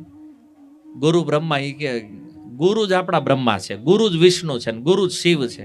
બ્રહ્માન 4 મોઢા, તમારા ગુરુ છે? કયો તમારા ગુરુ બ્રહ્મા છે? બ્રહ્માજીને 4 મોઢા છે ને? છે તમારા ગુરુને? તો કે નહીં, અમારા ગુરુ તો શિવ સ્વરૂપ છે. ઝેર પીવડાવો ખબર પડે કેટલા જ ગુરુ. શિવજીએ વિષ પીધું છે ને સમુદ્ર મંથનમાં, હે ને? ગુરુ શિવ છે, તો એકવાર ટ્રાય કરો. આંધળો અનુકરણ નહીં. શ્લોક શું કે છે? ગુરુ બ્રહ્માની સમાન છે, ગુરુ શિવ સમાન છે, ગુરુ વિષ્ણુની સમાન છે. જેવો આદર બ્રહ્મા વિષ્ણુ મહેશનો આપણે કરીએ છીએ ને, એવો જ આદર કોનો કરવો જોઈએ? ગુરુનો કરવો જોઈએ. ગુરુ ભગવાનની સમાન છે, ભગવાન નથી. ગૌડી આચાર્ય શીલ વિશ્વનાથ ચક્રવર્તી પાદ કહે છે સાક્ષાત હરિત્વેન સમસ્ત શાસ્ત્રે. બધા શાસ્ત્રોમાં કીધું છે ગુરુ ભગવાન છે. કિંતુ, પણ કેવી રીતે? કિંતુ પ્રભોર્ય પ્રિય એવ તસ્ય, પણ એ ભગવાનના પ્રિય સેવક છે. જીવ અને ભગવાનને જોડવાનું માધ્યમ ગુરુ છે. અને જો આ સંસારમાં ઘણા ગુરુને જ ભગવાન કરી નાખ્યા. અમુકના મંદિરમાં જ આવીને આપણે જોઈએ બધા બુઢા થઈ ગયેલા ગુરુઓના ફોટા હોય. એને કહેલા ભગવાન ક્યાં? અમારા આ જ છે જે છે એ બધું.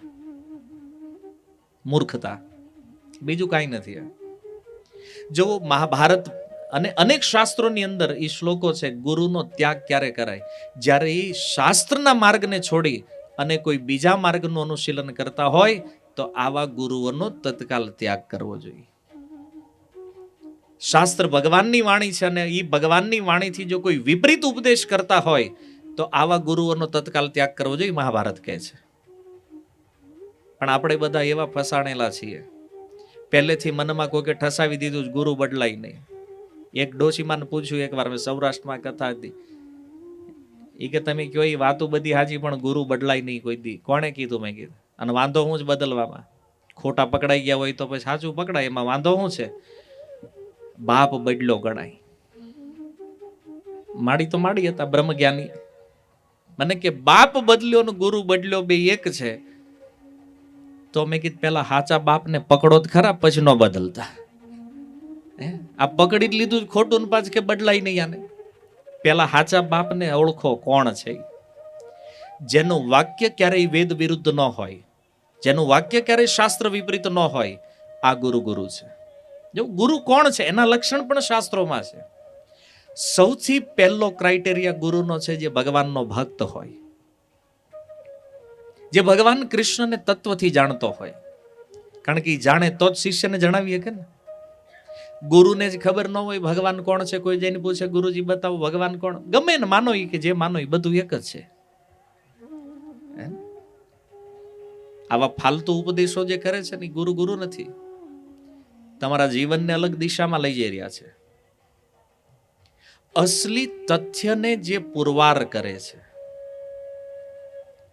જે ગુરુ શાસ્ત્રનો જે ક્રાઇટેરિયા છે, જેમ એકાદશ સ્કંદમાં ભગવાન ઉદ્ધવજીને ઉપદેશ આપતા કહે છે ગુરુ કોણ છે, બોલે કહે છે શાબ્દ પરેચ નિષ્ણાંતમ.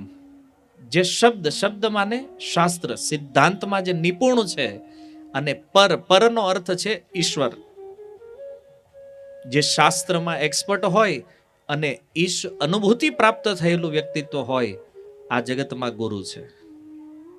શાસ્ત્રનો સાર ભગવાનની ભક્તિ છે, આજે જાણે છે એ ગુરુ છે. તો ગુરુજીને પૂછે ગુરુજી કરવાનું શું, તા કે જે મજા આવે એ કરો, એ કે વાંધો નહીં. આ ગુરુ ગુરુ છે નથી. પોતે હલવાણા છે ને ચેલાઓને હલવાડી રહ્યા છે.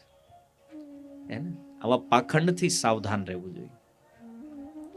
અને આવી પ્રતિજ્ઞાઓ કોણ લેવડાવે છે? ગુરુ બદલાય નહીં. પાણી લ્યો, કોઈ દી જીવનમાં ગુરુ નહીં બદલો. કેમ? કારણ કે એકવાર અમારી પાસે આવો પછી બીજા પાસે ન જવા જોઈએ, નકર અમારી સંખ્યા તૂટી જાય અહીં પાછી. હાથે સંકલ્પ લેવડાવે. શું કામ? સાચા ગુરુનો ક્યારેય સંકલ્પ નથી. યાદ રાખજો, સાચા ગુરુ કોઈ દી નહીં કે તારે મારી સિવાય બીજે ક્યાંય નથી જવાનું, કે મારી સિવાય તારો બીજો કોઈ ગુરુ ન થઈ શકે આ જગતમાં. કારણ કે એને પોતાના ઉપદેશ ઉપર ભરોસો હોય કે આપણે જે શિક્ષા આપી છે તો આની અંદર એવી શરણાગતિ પ્રગટ થાય કે છોડવાની જીવનમાં ક્યારેય જરૂર પડે નહીં. એટલે ગુરુ ધારણ કરતા પહેલા ગુરુની શું યોગ્યતા હોવી જોઈએ, આને પહેલા ચેક કરી લેવું જોઈએ. એવું નહીં ગમે ત્યાં ગુરુ બનાવી લેવાય. કોઈ આપણને ખબર નહોતી, કોઈએ કીધું કાંઈ ગુરુ ધારણ કરી લો, કરી લીધા, વાર્તા પૂરી. આવા ગુરુથી કોઈ લાભ નથી. ગુરુ ઈ છે જે ભગવાન પાસે જવાનો માર્ગ બતાવે, જે મુક્તિના માર્ગ બાજુ આગળ લઈ જાય, જે આ જન્મ મરણના પ્રવાહથી મુક્ત થવામાં આપણી મદદ કરે, જે પોતાની કૃપા આપી અને આપણને ભગવાન સાથે જોડે, આ ગુરુ છે.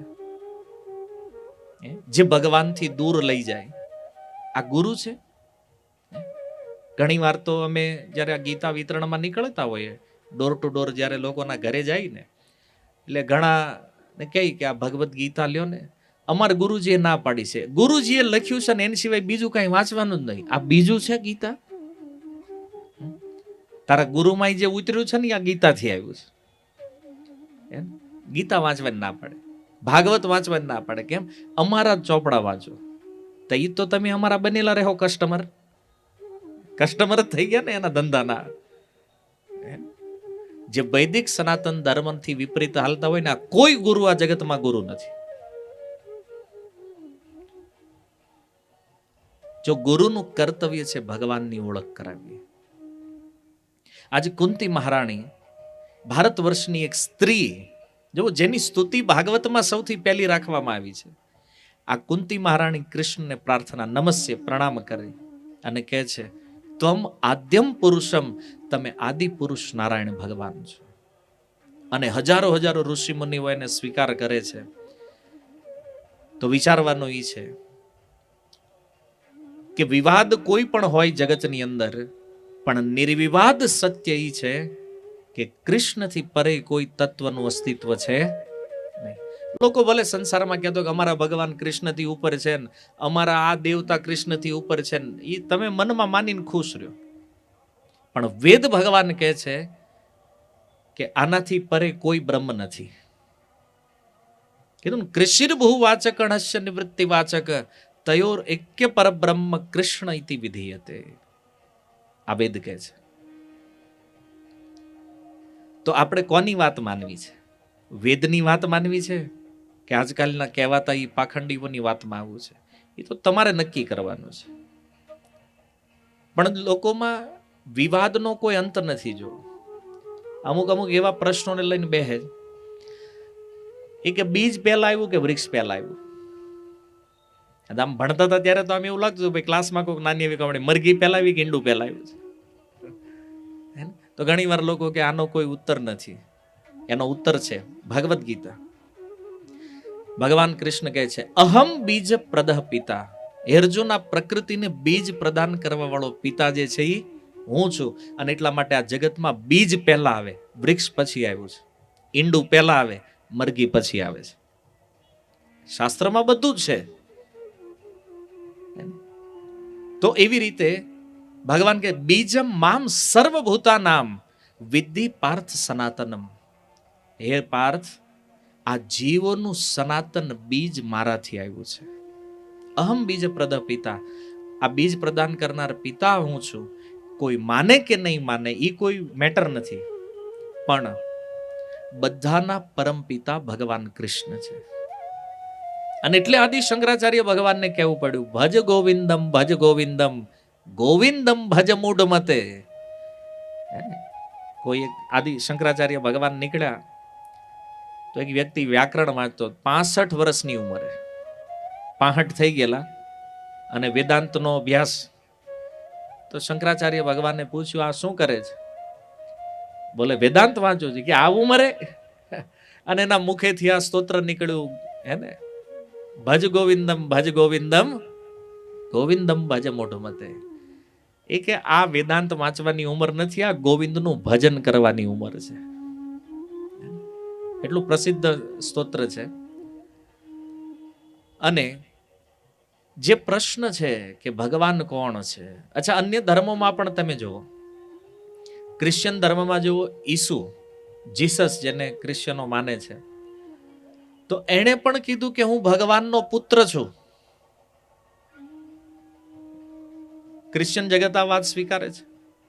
ઈસુ મૂળ ભગવાન નથી, કારણ કે એણે બાઇબલમાં કીધું હું કોણ છું? ભગવાનનો પુત્ર.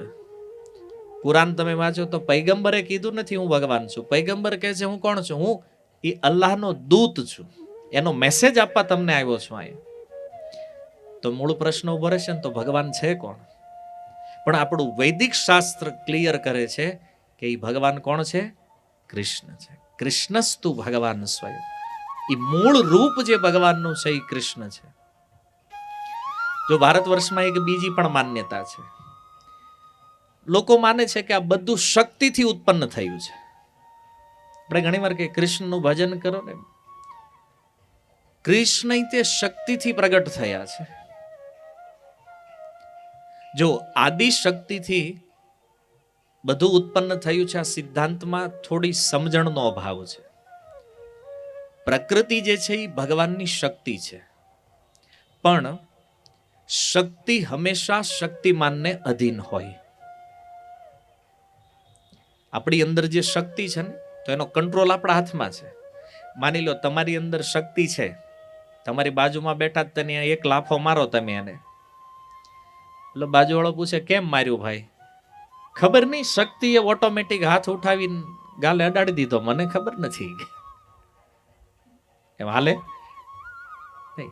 આપણા શરીરમાં જે શક્તિ છે એ આપણા કંટ્રોલમાં છે ને, ક્યાં ઉપયોગ કરવી, કેટલા ઉપયોગમાં કરવાનું એ આપણા હાથમાં છે. એમ શક્તિ છે પ્રકૃતિના રૂપમાં, પણ એ પ્રકૃતિના સ્વામી છે એ પુરુષ ભગવાન કૃષ્ણ છે. આદિ પુરુષથી બધું ઉત્પન્ન થયું છે. આ પ્રકૃતિ પણ ક્યાંથી ઉત્પન્ન થઈ છે? પુરુષથી. જો સિમ્પલ ઉદાહરણથી સમજીએ કે આ સંસારમાં બાળકોનો જન્મ થાય છે. અચ્છા, બાળકોને જન્મ કોણ આપે છે? સ્ત્રીઓ, માતા. પણ એ બાળકના જન્મનું મૂળ કારણ કોણ છે? પિતા. પિતા ન હોય તો કોઈ સ્ત્રી જન્મ આપીએ કે બાળકને? નહીં આપીએ. ભલે ગર્ભધારણ સ્ત્રી કરે છે, બાળકનું પોષણ સ્ત્રી કરે છે, એને જન્મ સ્ત્રી આપે છે, પણ આ બધાની પાછળ મૂળ કારણ કોણ છે? પિતા છે. જો પિતા ન હોય તો કોઈ સ્ત્રી બાળકને જન્મ આપી શકે નહીં. એમ આ સંસારની અંદર મૂળ પુરુષ જે છે ને એ ભગવાન છે અને પ્રકૃતિ એની શક્તિ છે. આપણે અહીંયા જોઈએ છે કે બધું પ્રકૃતિમાંથી ઉત્પન્ન થાય છે, પણ એ પ્રકૃતિનો કંટ્રોલ ભગવાનના હાથમાં છે. સ્ત્રી ગૌણ કારણ છે, પુરુષ મુખ્ય કારણ છે. એમ ભગવાન જે છે એ મુખ્ય કારણ છે, પ્રકૃતિ ગૌણ કારણ છે. પણ જો પુરુષને સંતાન ઉત્પન્ન કરવા માટે સ્ત્રીની જરૂર નથી. કેવી રીતે? એવા ઘણા પુરુષો છે જે સ્ત્રી વગર સંતાન ઉત્પન્ન કર્યા. જેમ કે ભગવાન નારાયણ. ભગવાન નારાયણને બ્રહ્માજીને જન્મ આપવો છે, કોઈ સ્ત્રીની આવશ્યકતા નથી. ભગવાનની વાત છોડો, ભગવાને એ જે બ્રહ્માને પ્રગટ કર્યા ને, એ બ્રહ્માને પણ પુત્ર ઉત્પન્ન કરવા હોય તો ભાગવતમાં એની સૃષ્ટિ વર્ણન જોવો તો બ્રહ્માજી પણ પુત્ર ઉત્પન્ન કરે. પહેલા 10 પુત્ર ઉત્પન્ન થયા પોતાના અંગોથી, કોઈ સ્ત્રી નથી. આ ભાગવતની અંદર સુખદેવજી વર્ણન કરે છે. 10 ઋષિઓ છે, એને કોઈ સ્ત્રીની આવશ્યકતા નથી. આને સંકલ્પ સૃષ્ટિ કહેવામાં આવે છે. એ તો પછી બહુ આગળ જતા મનુ અને શત્રુપાને પ્રગટ કરીને મૈથુની સૃષ્ટિનો પ્રારંભ કર્યો. સ્ત્રી બહુ પછી આવી છે આ સૃષ્ટિમાં. પૂર્વમાં બ્રહ્માજીને કોઈ સ્ત્રીની આવશ્યકતા નથી સંતાન ઉત્પન્ન કરવા માટે. તો કહેવાનો અર્થ એ છે કે લક્ષ્મીજી નિત્ય ભગવાનની સાથે રહે છે, પણ લક્ષ્મીજીના કોઈ સંગ વગર. અને જો નારાયણ અને લક્ષ્મીથી કોઈ સંતાન થયું નથી. બ્રહ્માજી તો નાભીથી કમળ નીકળ્યું, કમળ ઉપર સીધા બ્રહ્માજીને પ્રગટ કર્યા ભગવાને. કોઈ જ આવશ્યકતા નથી. તો આ ભગવાનની અચિંત્ય શક્તિ છે. એટલે કુંતી મહારાણી આ વાતને જાણે છે અને એટલા માટે કૃષ્ણને કહે છે, ત્વમ આદ્યમ પુરુષમ, તમે આદિ પુરુષ નારાયણ ભગવાન છો. અને બ્રહ્માજીએ પણ આ વાતનો સ્વીકાર કર્યો. ઈશ્વર પરમ કૃષ્ણ સચ્ચિદાનંદ વિગ્રહ. આગળ ઉપર કુંતી મહારાણી કહે છે, ઈશ્વરમ પ્રકૃતે પરમ. એ કૃષ્ણ તમે પ્રકૃતિના પરમ ઈશ્વર છો, પરમ સ્વામી છો. તો જુઓ, આ લોકમાં કોઈને પૂછવામાં આવે આ જગત કોણે બનાવ્યું, તો એ કહે છે પ્રકૃતિએ બનાવ્યું. પણ પ્રકૃતિ કોની? તો ગીતામાં ભગવાન કહે છે, મયાદ્યક્ષેણ પ્રકૃતિ સુયતે સચરાચરમ હેતુ નાનેન કૌંતય જગદ વિપરિવર્તતે. આ પ્રકૃતિનું કારણ હું છું, મારા કારણે ઈ કાર્ય કરે છે. તો લોકો પ્રકૃતિને જાણે છે, પણ પ્રકૃતિના સંચાલક જે ભગવાન છે એ ભગવાનને જાણતા નથી. આ તો એવું છે કે એક બાળક હોય, એ બાળકે પોતાના પિતાને ક્યારેય જોયા જ નથી. બાળકને ખબર જ નથી પિતા કોણ છે. અને માની લો એની માતા આગળ જઈને જિજ્ઞાસા કરે કે તમે મને જન્મ આપ્યો, તમે મારું પાલન પોષણ કરો છો એને, તો તમે મને ઉત્પન્ન કર્યો છે, તો મતલબ પિતાનો તો કોઈ રોલ નથી આમાં. તો એ સમજાવે છે માતા બાળકને કે તારા પિતા છે, કારણ કે પિતા વગર તો તારું પ્રાગટ્ય પણ સંભવ નથી. અને બાળકનું હોવું એ જ સિદ્ધ કરે છે પિતાનું હોવું. એમ પ્રકૃતિની કોઈ પણ ક્રિયાઓ થાય, કોઈ પણ ઘટનાઓ થાય છે, એની પાછળ જે પુરુષ જવાબદાર છે એ આદિ પુરુષને ભગવાન કહેવામાં આવે છે. તો આ સંસારમાં લોકો, પ્રકૃતિ આપણી માતા છે, આપણે પ્રકૃતિના ખોળામાં બેઠા છીએ, પ્રકૃતિના ખોળામાં આનંદ લઈએ છીએ, પણ એ આનંદનું જે મૂળ કારણ ભગવાન છે એને આપણે જાણતા નથી. અને એટલા માટે કુંતી મહારાણી કહે છે કે ઈશ્વરમ પ્રકૃતે પરમ. હે કૃષ્ણ, તમે આ પ્રકૃતિના પરમ ઈશ્વર છો. મતલબ આ બધું તમારા કંટ્રોલમાં છે અને બધું જ કૃષ્ણના કંટ્રોલમાં ચાલે છે. આપણા મનમાં એક પ્રશ્ન થાય કે ભાઈ ભગવાન પરમ સ્વામી કેમ? તો એનો જવાબ આપતા ઉપનિષદો કહે છે, ઈશાવાસ્યમ ઇદમ સર્વમ. આ બધું જ ભગવાનનું છે અને એટલે મૂળ માલિકી છે.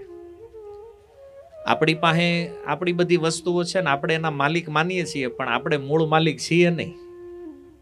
માની લો આપણી જગ્યા હોય અને સરકારને એમ થાય કે લઈ લેવી છે, લઈ લે કે નહીં? કેટલાયની વહી ગઈ, ઘણા કે હતું જ બધું પણ સરકારમાં વયું ગયું ઈ. આવું થાય હે ને? તો પ્રશ્ન થાય કે સરકાર સ્વામી છે નહીં, કેમ ઈ બદલી જાય 5 વર્ષ થાય એટલે. પણ ભગવાન એક એવું વ્યક્તિત્વ છે કે એની સત્તા ક્યારેય બદલાતી નથી. એ બધાના પરમ માલિક છે. અને આપણે મનથી માનવું પડે અમે માલિક છીએ. કેમ કે આપણો અધિકાર ક્યારેક ને ક્યારેક છૂટવાનો છે. યા તો જીવતા જીવ છૂટશે અને યા તો મૃત્યુ સમયે કાળ છોડાવી દેશે. આજે જેને આપણે આપણું માનીએ છીએ, એક દિવસ તો એ કોઈક બીજાનું થઈ જવાનું છે. માની લો આપણું મૃત્યુ થાય તો આપણને એમ થાય ભલે બીજાનું થાય પણ એ છે તો અમારા જ દીકરા ને. અમે મરી જાવ તો અમારા દીકરાનું થાય. પણ આવું પ્રશ્ન એ થાય કે દીકરો કોણ છે એને જાણો જ, તમે ઓળખો છે ને. તમારા ઘરે આવ્યો એટલે તમને એમ લાગે કે આપણો છે. કયો આત્મા આવ્યો છે અંદર ખબર નથી. ભલે 60-70 વર્ષ એક પરિવારમાં રહી, હારે વાતો કરીએ, બધું કરીએ, પણ એ આત્મા કોણ છે એને આપણે આજીવન જાણી શકતા નથી. કયો આત્મા પુત્રના રૂપમાં છે, કોણ પત્નીના રૂપમાં છે, કોણ ભાઈના રૂપમાં છે, કોણ પિતા માતા, કોઈ આત્માઓના વિષયમાં કોઈ ખબર રહેતી નથી આપણને. એટલે કે આપણી પાસે જે કાંઈ છે એ આપણે બીજા કોઈ જીવને આપવું પડે. અને એ તો એને પોતાનું ન કરી શકે, કારણ કે જેમ આપણે છોડીને નીકળે એમ એને પણ નીકળવું પડે. આ નિયમ છે. પણ ભગવાન એક એવા પરમ સ્વામી છે કે એને કોઈ કાઢી શકે. એટલે શાસ્ત્રમાં કીધું કે પરમ ભગવાન કૃષ્ણ છે, તો કોઈ બીજો દાવો ન કરી શકે કે હવે તમે બહુ ભગવાન રહ્યા, હવે તમે સીટ ખાલી કરો, થોડાક દી અમને બેહવા દો. આ તમારી ભક્તિ બધા એ બહુ કરી લીધી, હવે થોડોક અમને વારો આપો, આમ થોડોક તમે. એનું એક નામ અચ્યુત છે. એને પોતાના સ્થાનથી, એના પદથી કોઈ ચ્યુત એનું પતન કરાવી શકે નહીં. એટલે એ ભગવાનને અચ્યુત કહેવામાં આવે છે, જેની ભગવત્તા ક્યારેય નષ્ટ થતી નથી. તો ભગવાન પરમ સ્વામી છે. એનું એક સુંદર ઉદાહરણ શ્રીલ પ્રભુપાદ આપે છે કે આપણે કોઈ ઘર બનાવવું હોય તો ઘર બનાવવા માટે આપણે સિમેન્ટ, લાકડું, પથ્થર, લોખંડ, આ બધી વસ્તુઓની જરૂર પડે. અને આ બધું ભેગું કરીને આપણે એક સરસ મજાનું બિલ્ડિંગ બનાવીએ, ઘર બનાવીએ. પછી આપણે એવું માની લઈએ કે હું આ ઘરનો માલિક છું, એનો દાવો આપણે કરીએ ઘરના માલિક હોવાનો. પણ રિયાલિટી છે કે આપણે બધી વસ્તુને ભેગી કરી શકીએ, આપણે એને બનાવી શકતા. અચ્છા, તમને એમ કે પથ્થર બનાવો બને, લાકડું બનાવો બને, એ બધું તમારે પ્રકૃતિમાંથી જ લેવું પડે. અને પ્રકૃતિ કોની છે? ભગવાનની. હવે તમે જમીનમાંથી પથ્થર કાઢ્યા તો જે જમીનમાંથી પથ્થર કાઢે એ ભગવાનને થોડી પેમેન્ટ કરે છે. એ તો પછી અહીંયા આપણે દુકાનોમાં ચડાવી દઈએ, એક વેપારીને બીજો, બીજાને ત્રીજો, ત્રીજાને ચોથો, એટલે એમાં પૈસા લાગે. પણ મૂળ વ્યક્તિ જે જમીનમાંથી કે પૃથ્વીમાંથી, પ્રકૃતિમાંથી જે કાંઈ લે છે એ તો ભગવાનને પેમેન્ટ કરતા નથી. માનો હીરા આફ્રિકામાં જ કાઢે છે તો એ ખાણવાળા કોને પેમેન્ટ કરે? કદાચ સરકારને ટેક્સ આપતા હોય થોડુંક, તો સરકાર હોય કે ખાણનો માલિક હોય, એ તો ભગવાનને પેમેન્ટ કરતા નથી ને. પ્રકૃતિ તો ભગવાનની છે. તો મૂળ વસ્તુ બધી પ્રકૃતિમાંથી લઈએ છીએ આપણે, એનું કંઈક મિક્સિંગ કરીને બનાવીએ છીએ અને દાવો કરીએ છીએ કે આપણું છે. આવી સ્થિતિ છે. એટલે આપણે માલિક માનીએ છીએ. હા, આપણે અહીંયા મજૂરી કરી શકીએ, એનું મહેનતાણું સુખના રૂપમાં ભગવાન આપણને આપી શકે, પણ આપણે મૂળ માલિક નથી. અને એ શેનાથી ખબર પડે? જો આપણે મૂળ માલિક હોત તો આની ઉપર આપણો કાયમ અધિકાર રહેવો જોઈએ. પણ જેવું આપણું મૃત્યુ થશે એટલે આ બધો અધિકાર એક ક્ષણે સમાપ્ત થઈ જાય. જેને આપણે આપણું માનતા હતા, બધો અધિકાર ઉઠી જવાનો છે. તો આ મૃત્યુની ઘટના બતાવે છે કે આપણે મૂળ માલિક નથી. તો પરમ ભોગતા ભગવાન છે. અને પરમ ભગવાન કોણ છે? તો વિભિન્ન નામોથી બોલાવવામાં આવતું એક જ વ્યક્તિત્વ છે જે ષડૈશ્વર્ય પૂર્ણ છે, એને આપણે ભગવાન કહીએ છીએ. અને એટલા માટે કુંતી મહારાણી કહે છે, પ્રભુ ઈશ્વરે પ્રકૃતે પરમ, તમે જ એ પ્રકૃતિના સ્વામી છો. અને અલક્ષ્ય સર્વભૂતાનામ અંતર બહિરવસ્થિતમ, તમે છો બધી જગ્યાએ. પણ અલક્ષમ, તમે દેખાતા નથી. અને તમે જો આ જગતમાં આપણે કોઈને કહીએ મંદિરે આવો ને, તો કે ન્યા શું છે, કે ભગવાનના દર્શન કરજો, ભગવાનના શ્રી વિગ્રહ છે, ભગવાનના દર્શન માટે બોલાવીએ. તમે હજી સમજ્યા નથી કે હે ને, ભગવાન તો સર્વવ્યાપી છે, બ્રહ્માંડના કણે કણમાં છે. મંદિર જવાની શું જરૂર છે? આવો પ્રશ્ન કરે છે. તમને ઘણા લોકોએ કીધું હશે આવું. તો આપણે એને પૂછવું જોઈએ કે ભગવાન બધે છે? તો કે આ બધે કણે કણમાં. તો બધે છે તો મંદિરની મૂર્તિમાં નથી? કે મૂર્તિને છોડીને બધે છે? હું કહો? ભગવાન બધે છે તો એ મૂર્તિમાં છે ને. પણ નહીં, આળસ, મંદિર જવું નથી, ભગવાનનું ભજન કરવું નથી, એટલે આવું બાનું બતાવી દે. ભગવાન બધે છે, કઈ મંદિરે જવાની જરૂર નથી. અને એક બીજી કેટેગરીના બુદ્ધિમાની છે, એને તમે કહો કે હાલો ને મંદિરે થોડુંક આવો, દર્શન કરો ભગવાનના. તમારામાં હજી અજ્ઞાન છે, એટલે તમે બહાર ગોતો છે. અરે એ આપણી અંદર જ છે, બહાર ક્યાંય નથી. અચ્છા, કુંતી મહારાણીએ બેય કહી દીધું, અંતર બહિર અવસ્થિતમ. ભગવાન તમે બધા જીવોની અંદર પણ છો અને બહાર પણ છો. ભગવાન બધી જગ્યાએ છે. પણ હવે એ બેયને પ્રશ્ન પૂછવામાં આવે, ઓલા બહાર જોવા વાળાને અંદર જોવા વાળાને, જોયા છે ક્યારેય ભગવાનને? ખાલી કહી દેવું કે ભગવાન બધી જગ્યાએ છે એટલાથી કઈ દર્શન સાક્ષાત્કાર તો થશે નહીં. અને કોઈ વ્યક્તિ એમ કે ભગવાન આપણી અંદર છે, જોયા છે કોઈ દિવસ? અનુભૂતિ કરી છે ક્યારે ભગવાનની? નથી. પણ ભક્તિ નહીં કરવા માટે ખાલી આળસ જે છે ને, એના માટે આ સિદ્ધાંતનો પ્રયોગ થાય છે સંસારમાં. કે ભગવાન બધે છે, ક્યાંય એને શોધવાની જરૂર નથી. ભગવાન બધે છે છતાં એને એક જગ્યાએ જોવાનો અભ્યાસ કરવો પડે છે. એટલે આપણે મૂર્તિ બનાવીએ, વિગ્રહ બનાવીએ છીએ ભગવાનના. આ ફોટો આપણે બનાવીએ છીએ. આ એક અભ્યાસ છે. અચ્છા, તમને તરસ લાગે અને તમે કોઈને કે બહુ તરસ લાગી, પાણી આપો, તો એને કહેવાય ને પાણી તો વાતાવરણમાં છે, બધે છે કે નથી? તો તરસ છીપાય? આ વાતાવરણ અહીંયાથી આ જેટલું તમે જોવો છો ખાલી ભાગ છે, પાણી આખા બ્રહ્માંડમાં વ્યાપ્ત છે. તરસ લાગી છે ને તમને એમ કે હવે અહીંથી ખેંચી લ્યો ડાયરેક્ટ, તરસ છીપાય? નહીં છીપાય. કે ઈ પાણી જ્યારે વરસાદના રૂપમાં નીચે ઉતરે, નદીઓમાં જાય, તળાવોમાં જાય, કૂવામાં આવે, ત્યાંથી પાઇપલાઇન દ્વારા આપણા ઘર સુધી આવે, પછી એને આપણે નળ દ્વારા ફિલ્ટરમાં નાખીએ અને ફિલ્ટરમાંથી પાછું ગ્લાસમાં આવે અને સોફા ઉપર બેઠા બેઠા ગ્લાસમાં પીએ ને જ્યારે આનંદથી, ત્યારે એમ થાય કે હાશ હવે તરસ છીપાણી. પાણી સર્વવ્યાપી છે. અને ખાલી ઉપર વાતાવરણમાં નહીં, જમીનમાં પણ પાણી વ્યાપ્ત છે. બધે સર્વત્ર હોવા છતાં એ પાણી આપણી તરસ છીપાવી શકે નહીં. એમ સર્વત્ર ભગવાન છે છતાં એ ભગવાનને જોવાનો અભ્યાસ, એની એક વિધિ છે. જેમ વાતાવરણના પાણીને પ્રાપ્ત કરવાની વિધિ છે, વરસાદથી લઈને આપણા ફિલ્ટર સુધી લાવવું પડે, એમ ભગવાનને પ્રગટ કરવાની પણ એક સુંદર વિધિ છે. અને એ વિધિ છે ભક્તિ યોગ. જ્યાં સુધી કોઈ ભગવાનનું ભજન ન કરે ને, ત્યાં સુધી અંતર બહિર અવસ્થિત રહેલા એ ભગવાનને કોઈ વ્યક્તિ આ જગતમાં જોઈ ન શકે, ખાલી વાતું કરી શકે. ભગવાન છે બધે. જો હિરણ્યકશિપુએ પૂછ્યું પ્રહલાદ મહારાજને, તારો એ વિષ્ણુ છે ક્યાં? બોલે બાપા તમારે ક્યાં જોવો છે? કેમ? યતો યતો યામી તતો નરસિંહા. એ તો બધી જગ્યાએ વ્યાપ્ત છે, બ્રહ્માંડના કણે કણમાં છે, તમારે ક્યાં જોવો છે?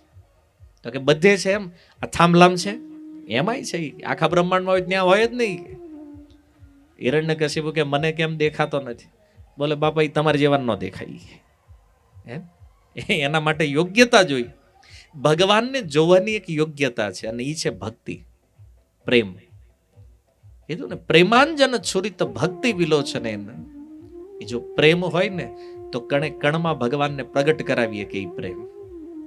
અને જો ભગવાન શિવ કહે છે રામચરિત માનસ તુલસીદાસજી લખે, હરિવ્યાપક સર્વત્ર સમાના, ભગવાન સમાન રૂપથી વ્યાપ્ત છે આખા વિશ્વ બ્રહ્માંડમાં, પણ પ્રગટ ક્યાં થાય છે? બોલે પ્રેમે તે પ્રકટ હોય મેં જાના. પ્રગટ ત્યાં થશે જ્યાં કોઈ એનો પ્રેમી ભક્ત પોતાની શુદ્ધ ભક્તિ દ્વારા એને બોલાવે. પ્રહલાદે કીધું થાંભલામાં છે, થાંભલામાંથી નરસિંહ ભગવાન પ્રગટ થઈ ગયા. કોઈ ભક્તની શુદ્ધ ભક્તિ એને પ્રગટ કરાવી શકે. બાકી બધી જગ્યાએ ભગવાનનું હોવું એનો અર્થ એ નથી કે તમે ગમીને ભગવાનને માની લેશો. એ દ્રષ્ટિ જ નથી જોવાની તો તમે કેવી રીતે જોઈ શકશો એને? તો કહેવાનો અર્થ એ છે કે ભગવાન અલક્ષ્ય છે. અલક્ષ્યમ સર્વભૂતાનામ. બધી જગ્યાએ હોવા છતાં એ ભગવાન દેખાતા નથી. કારણ જે શરણાગત જીવ છે, જેના હૃદયમાં પ્રેમ છે ભગવાન પ્રતિ, આ ભગવાન એની સામે જ પ્રગટ થાય છે. અને એટલા માટે, કારણ કે ભગવાને આપણી અને એની વચ્ચે એક પડદો રાખ્યો છે. અને પડદો શું છે? માયા. કે છે માયા જવનિકા છન્નમ અજ્ઞ અધોક્ષજમ અવ્યયમ ન લક્ષ્યસે મુઢ દ્રશા નટો નાટ્ય ધરો યથા. આ પડદો માયા છે, જવનિકા. માયારૂપી પડદો ભગવાન બાજુથી પણ છે ને આપણી બાજુથી છે. બે પડદા છે. ભગવાને પોતાના સ્વરૂપને યોગ માયાથી આવૃત કર્યું છે, અને આ જીવ આપણું જે સ્વરૂપ છે ને એ મહામાયાથી આવૃત છે. જો હૃદયમાં હાવ બાજુમાં જ છે ભગવાન અને જીવ. શ્વેતાશ્વતર ઉપનિષદ કહે છે, એક ઝાડ ઉપર બે પક્ષી બેઠા છે, અને દ્વાસ ઉપરનો એ બે પક્ષી છે, એક ફળ ખાય છે ને બીજું એને જોવે છે. તો ફળ ખાવા વાળું જે પક્ષી છે એ આત્મા છે, અર્થાત એ કર્મનો ભોગ કરી રહ્યું છે, અને એને જે જોવે છે ને એ સાક્ષી રૂપ પરમાત્મા છે. એક શરીર, એ વૃક્ષ જે છે એ શરીર છે. તો એક જ શરીરમાં અનંત જન્મોથી આત્માને પરમાત્મા સાથે છે. આટલા જન્મ વયા ગયા, જોયા છે ક્યારે? નથી જોયા. શું કામ નથી દેખાતા ભગવાન? બોલે પડદો જ્યાં સુધી નહીં હટે ત્યાં સુધી ભગવાનનું દર્શન થવાનું નથી. આ માયારૂપી જે પડદો છે, અને આપણે ભક્તિ દ્વારા આ મહામાયાનો પડદો તો હટાવી લઈએ, પણ ભગવાન જે યોગ માયાથી આવૃત છે એનો પડદો હટાવવા માટે તો એને શરણાગત થઈને એને પ્રાર્થના કરવી પડે કે પ્રભુ તમારો આ પડદો હટાવો તો અમને તમારા શ્યામ સુંદર રૂપનું દર્શન થઈ શકે. નજીક જ છે ભગવાન. જીવથી સૌથી નજીક યદી કોઈ હોય તો એ ભગવાન છે, પણ કેવલ માયાના કારણે એ ભગવાનને ઓળખી નથી શકતા. પણ જો આ સંસારમાં લોકો એ પણ નથી જાણતા કે આપણે માયાથી બદ્ધ છીએ. ખાલી કહી દે માયાબદ્ધ છીએ, તો ભગવાનના નહીં દેખાવાનું એક કારણ આ પણ છે. અને કુંતી મહારાણી જાણે છે કે પ્રભુ તમે અલક્ષ્ય છો, કારણ કે બે સાઈડ માયાના પડદા છે, અને આ બંને પડદા જ્યાં સુધી નહીં હટે ત્યાં સુધી દેખાવાના નથી. તો સામાન્ય લોકો માટે એક ઉખાણું છે, ભગવાન છે બધી જગ્યાએ છતાં એનો અનુભવ ક્યાંય થતો નથી. તો એ અનુભવ માટે જરૂર છે શુદ્ધ ભક્તિની. માની લો એક પ્રશ્ન કરે કોઈ કે શું ભગવાન કોઈને નથી દેખાતા? નહીં. ભગવાન જેને પોતાને પ્રગટ કરવા માંગે છે કોઈની સામે કૃપા કરીને, તો એને દેખાય. ગીતામાં ભગવાન કહે છે, નાહમ પ્રકાશ સર્વસ્ય યોગ માયા સમાવૃત મુડ્ઢો અયમ ન જાનાતી લોકો મામ અજમ અવ્યયમ. કહે છે અર્જુન, મૂર્ખ તથા અલ્પ બુદ્ધિ વાળા જે લોકો છે એની સામે હું ક્યારેય પોતાને પ્રગટ કરતો નથી. કહે છે મુડ્ઢો અયમ ના જાનાતી. અર્જુન, એ મૂર્ખ મને ક્યારેય નહીં જાણી શકે. કેમ? યોગ માયા સમાવૃત. કારણ કે હું મારી યોગ માયા દ્વારા હંમેશા આવૃત રહું છું, અને એટલા માટે આ લોકો ક્યારેય જાણતા નથી કે હું અજન્મા છું અને અવિનાશી છું. મામ અજમ અવ્યયમ. અને અજન્મા ભગવાન પણ જન્મ લે છે, પણ આ લીલાને કોણ સમજી શકે છે? કહે છે જે વ્યક્તિ મારા ભક્ત છે, જે મને શરણાગત છે. કુંતી મહારાણે કેટલો સુંદર શબ્દ પ્રયોગ કર્યો, નટો નાટ્ય ધરો યથા. જેમ સ્ટેજ ઉપર કોઈ નાટક હોય અને ઈ નાટકમાં કોઈ કલાકારે ભાગ લીધો હોય, આપણા જ ફેમિલીનો હોય, પણ આપણે ઓળખી ન હોય ત્યારે કે આપણો જ છે, હેઠે ઉતરે ને પછી મેકઅપ હટાવે તો ખબર પડે કે લે તમે હતા હનુમાનના રોલમાં. એમ ભગવાન જ્યારે મનુષ્ય બનીના સંસારમાં આવે છે ત્યારે ઘણા લોકો કહે છે કે આ આપણી જેવા છે, દુર્યોધન ટાઈપના જે હોય ને, દુર્યોધન બિચારો ન ઓળખી ગયો, હાવ હારે રહ્યા. અને હારે રહ્યા એવું નથી. ભગવાન કૃષ્ણ જ્યારે સંધિદૂત બનીને ગયા ને, એ દુર્યોધનને વિશ્વરૂપ બતાવ્યું. અને પેલો દુર્યોધને ભગવાનને બંદી બનાવવાની યોજના બનાવી, તો એનો બાપ જે છે આંધળો, એને દિવ્ય દ્રષ્ટિ આપી, ભગવાને કીધું જોઈ લે હું કોણ છું. તો ધૃતરાષ્ટ્રને વિશ્વરૂપ બતાવ્યું, દુર્યોધન નહીં બતાવ્યું, તોય ઓલો દુર્યોધન માનતો નથી કે ઈશ્વર છે. આ મૂઢ, ગીતામાં જે મૂઢ શબ્દ પ્રયોગ કર્યો છે ને, એ આ લોકો માટે છે. ભગવાન કહે છે હું મનુષ્ય બનીને આવું છું, આ નહીં ઓળખે. દુર્યોધન જીવનભર ક્યારેય માનતો નહોતો કે આ ભગવાન છે, ક્યારેય સ્વીકાર ન કર્યું. ધૃતરાષ્ટ્રને સ્વીકાર તો થયું કે હા ભગવાન છે, આદિપુરુષ નારાયણ છે, પણ ઓલા પુત્રનો મોહ એટલો હતો ને હૃદયમાં, તો છેલ્લે પલ્લુ કોની બાજુ ઢળ્યું? દુર્યોધન બાજુ, પુત્ર બાજુ. અને આ જ વિશ્વરૂપ ભગવાને કુરુક્ષેત્રની યુદ્ધ ભૂમિમાં અર્જુનને બતાવ્યું, અને અર્જુને વિશ્વરૂપ જોયું, અર્જુન તરત શરણાગત થઈ ગયા ભગવાન કે પ્રભુ પરમ બ્રહ્મ પરમ ધામ પવિત્રમ પરમમ, તમે જ પરમ બ્રહ્મ છો, તમે જ પરમ ધામ છો, તમે જ સૌથી શ્રેષ્ઠ વ્યક્તિત્વ છો. અર્જુન શરણાગત થયા કારણ કે ભક્ત છે ને. તો વિશ્વરૂપ દર્શન ભલે અલગ અલગ લોકોને કરાવ્યા, પણ એના રિઝલ્ટ અલગ અલગ છે. જુઓ તો અર્જુન ભક્ત હતા તો ભગવાનને શરણાગત થયા. ઓલા બે બાપ દીકરીઓ નહોતા તો મર્યા મફતના ભાવમાં. કહેવાનો અર્થ એ છે, કુંતી મહારાણી કહે છે કે આવા જે મૂઢ લોકો છે ને, એ તમને ઓળખતા નથી, કારણ કે તમે રંગમંચના કલાકારની સમાન છો. યદુકુળની અંદર આવીને જે તમે લીલાઓ કરી છે, માખણ ચોરી, હજી અમુક આમાં જ અટવાણા છે. એ કે હારું ભગવાન છે ને ચોરી કરે બેહતું નથી, કે આવા ભગવાન થોડી હોય કે હવે તમે નક્કી કરશો ભગવાનને શું કરવાનું, તમને પૂછીને કરી કે ભાઈ આ માખણ ચોરી કરવી કે ન કરવી. એટલે ઘણા લોકોને લાગે કૃષ્ણ ચોર છે ને તમે ચોરને ભગવાન માનો છો.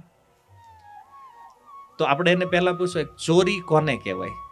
માની લો એને પૂછીએ ચોરી કોને કહેવાય? બીજાની વસ્તુ હોય એને ખબર ન હોય એમ આપણે ઉઠાઈ લેવી આ ચોરી છે. તો આખું વિશ્વ એનું છે, ગોકુળ એનું છે, ગોકુળની ગાય ગોપી ગોપ બધું જ કૃષ્ણનું છે. હે ને? તો ચોરી ક્યાં છે? પોતાની જ વસ્તુ કોઈ લઈ રહ્યા છે તો એ ચોરી છે. અસલી ચોર આપણે છીએ, બધું જ ભગવાનનું વાપરીએ છીએ, અને તોય દાવો કરીએ કે મારું છે.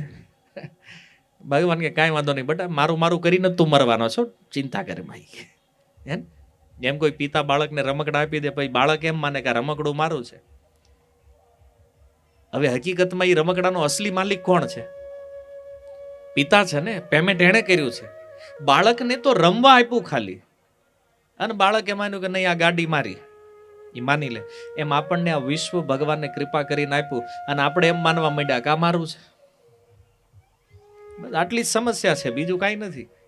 તોય ભગવાન બિચારા સહન કરી કે હાર્યો મારું લઈ ગયા છો તોય મને ચોર કયો જ પાછા. હે હકીકત તો અસલી ચોર આપણે છીએ.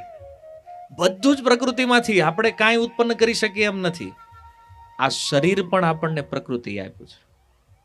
તો આપણો દાવો એ છે કે આ મારું છે, અને આપણે ભગવાનને માનતા નથી. અરે લક્ષ્મી જેની પૂજા આપણે કરીએ છીએ ને, દિવાળી પહેલા લક્ષ્મી પૂજન, હું કામ? આપણા ઘરે કૃપા થાય એની હાટું. એ લક્ષ્મીના પતિ છે. આ લક્ષ્મી સહસ્ત્ર શત સંભ્રમ સેવ્ય માનમ, હજારો હજારો લક્ષ્મીઓ જેની વાહે આટા મારે છે એની કૃષ્ણ છે. વિચાર કરો, એને ચોરીની જરૂર છે?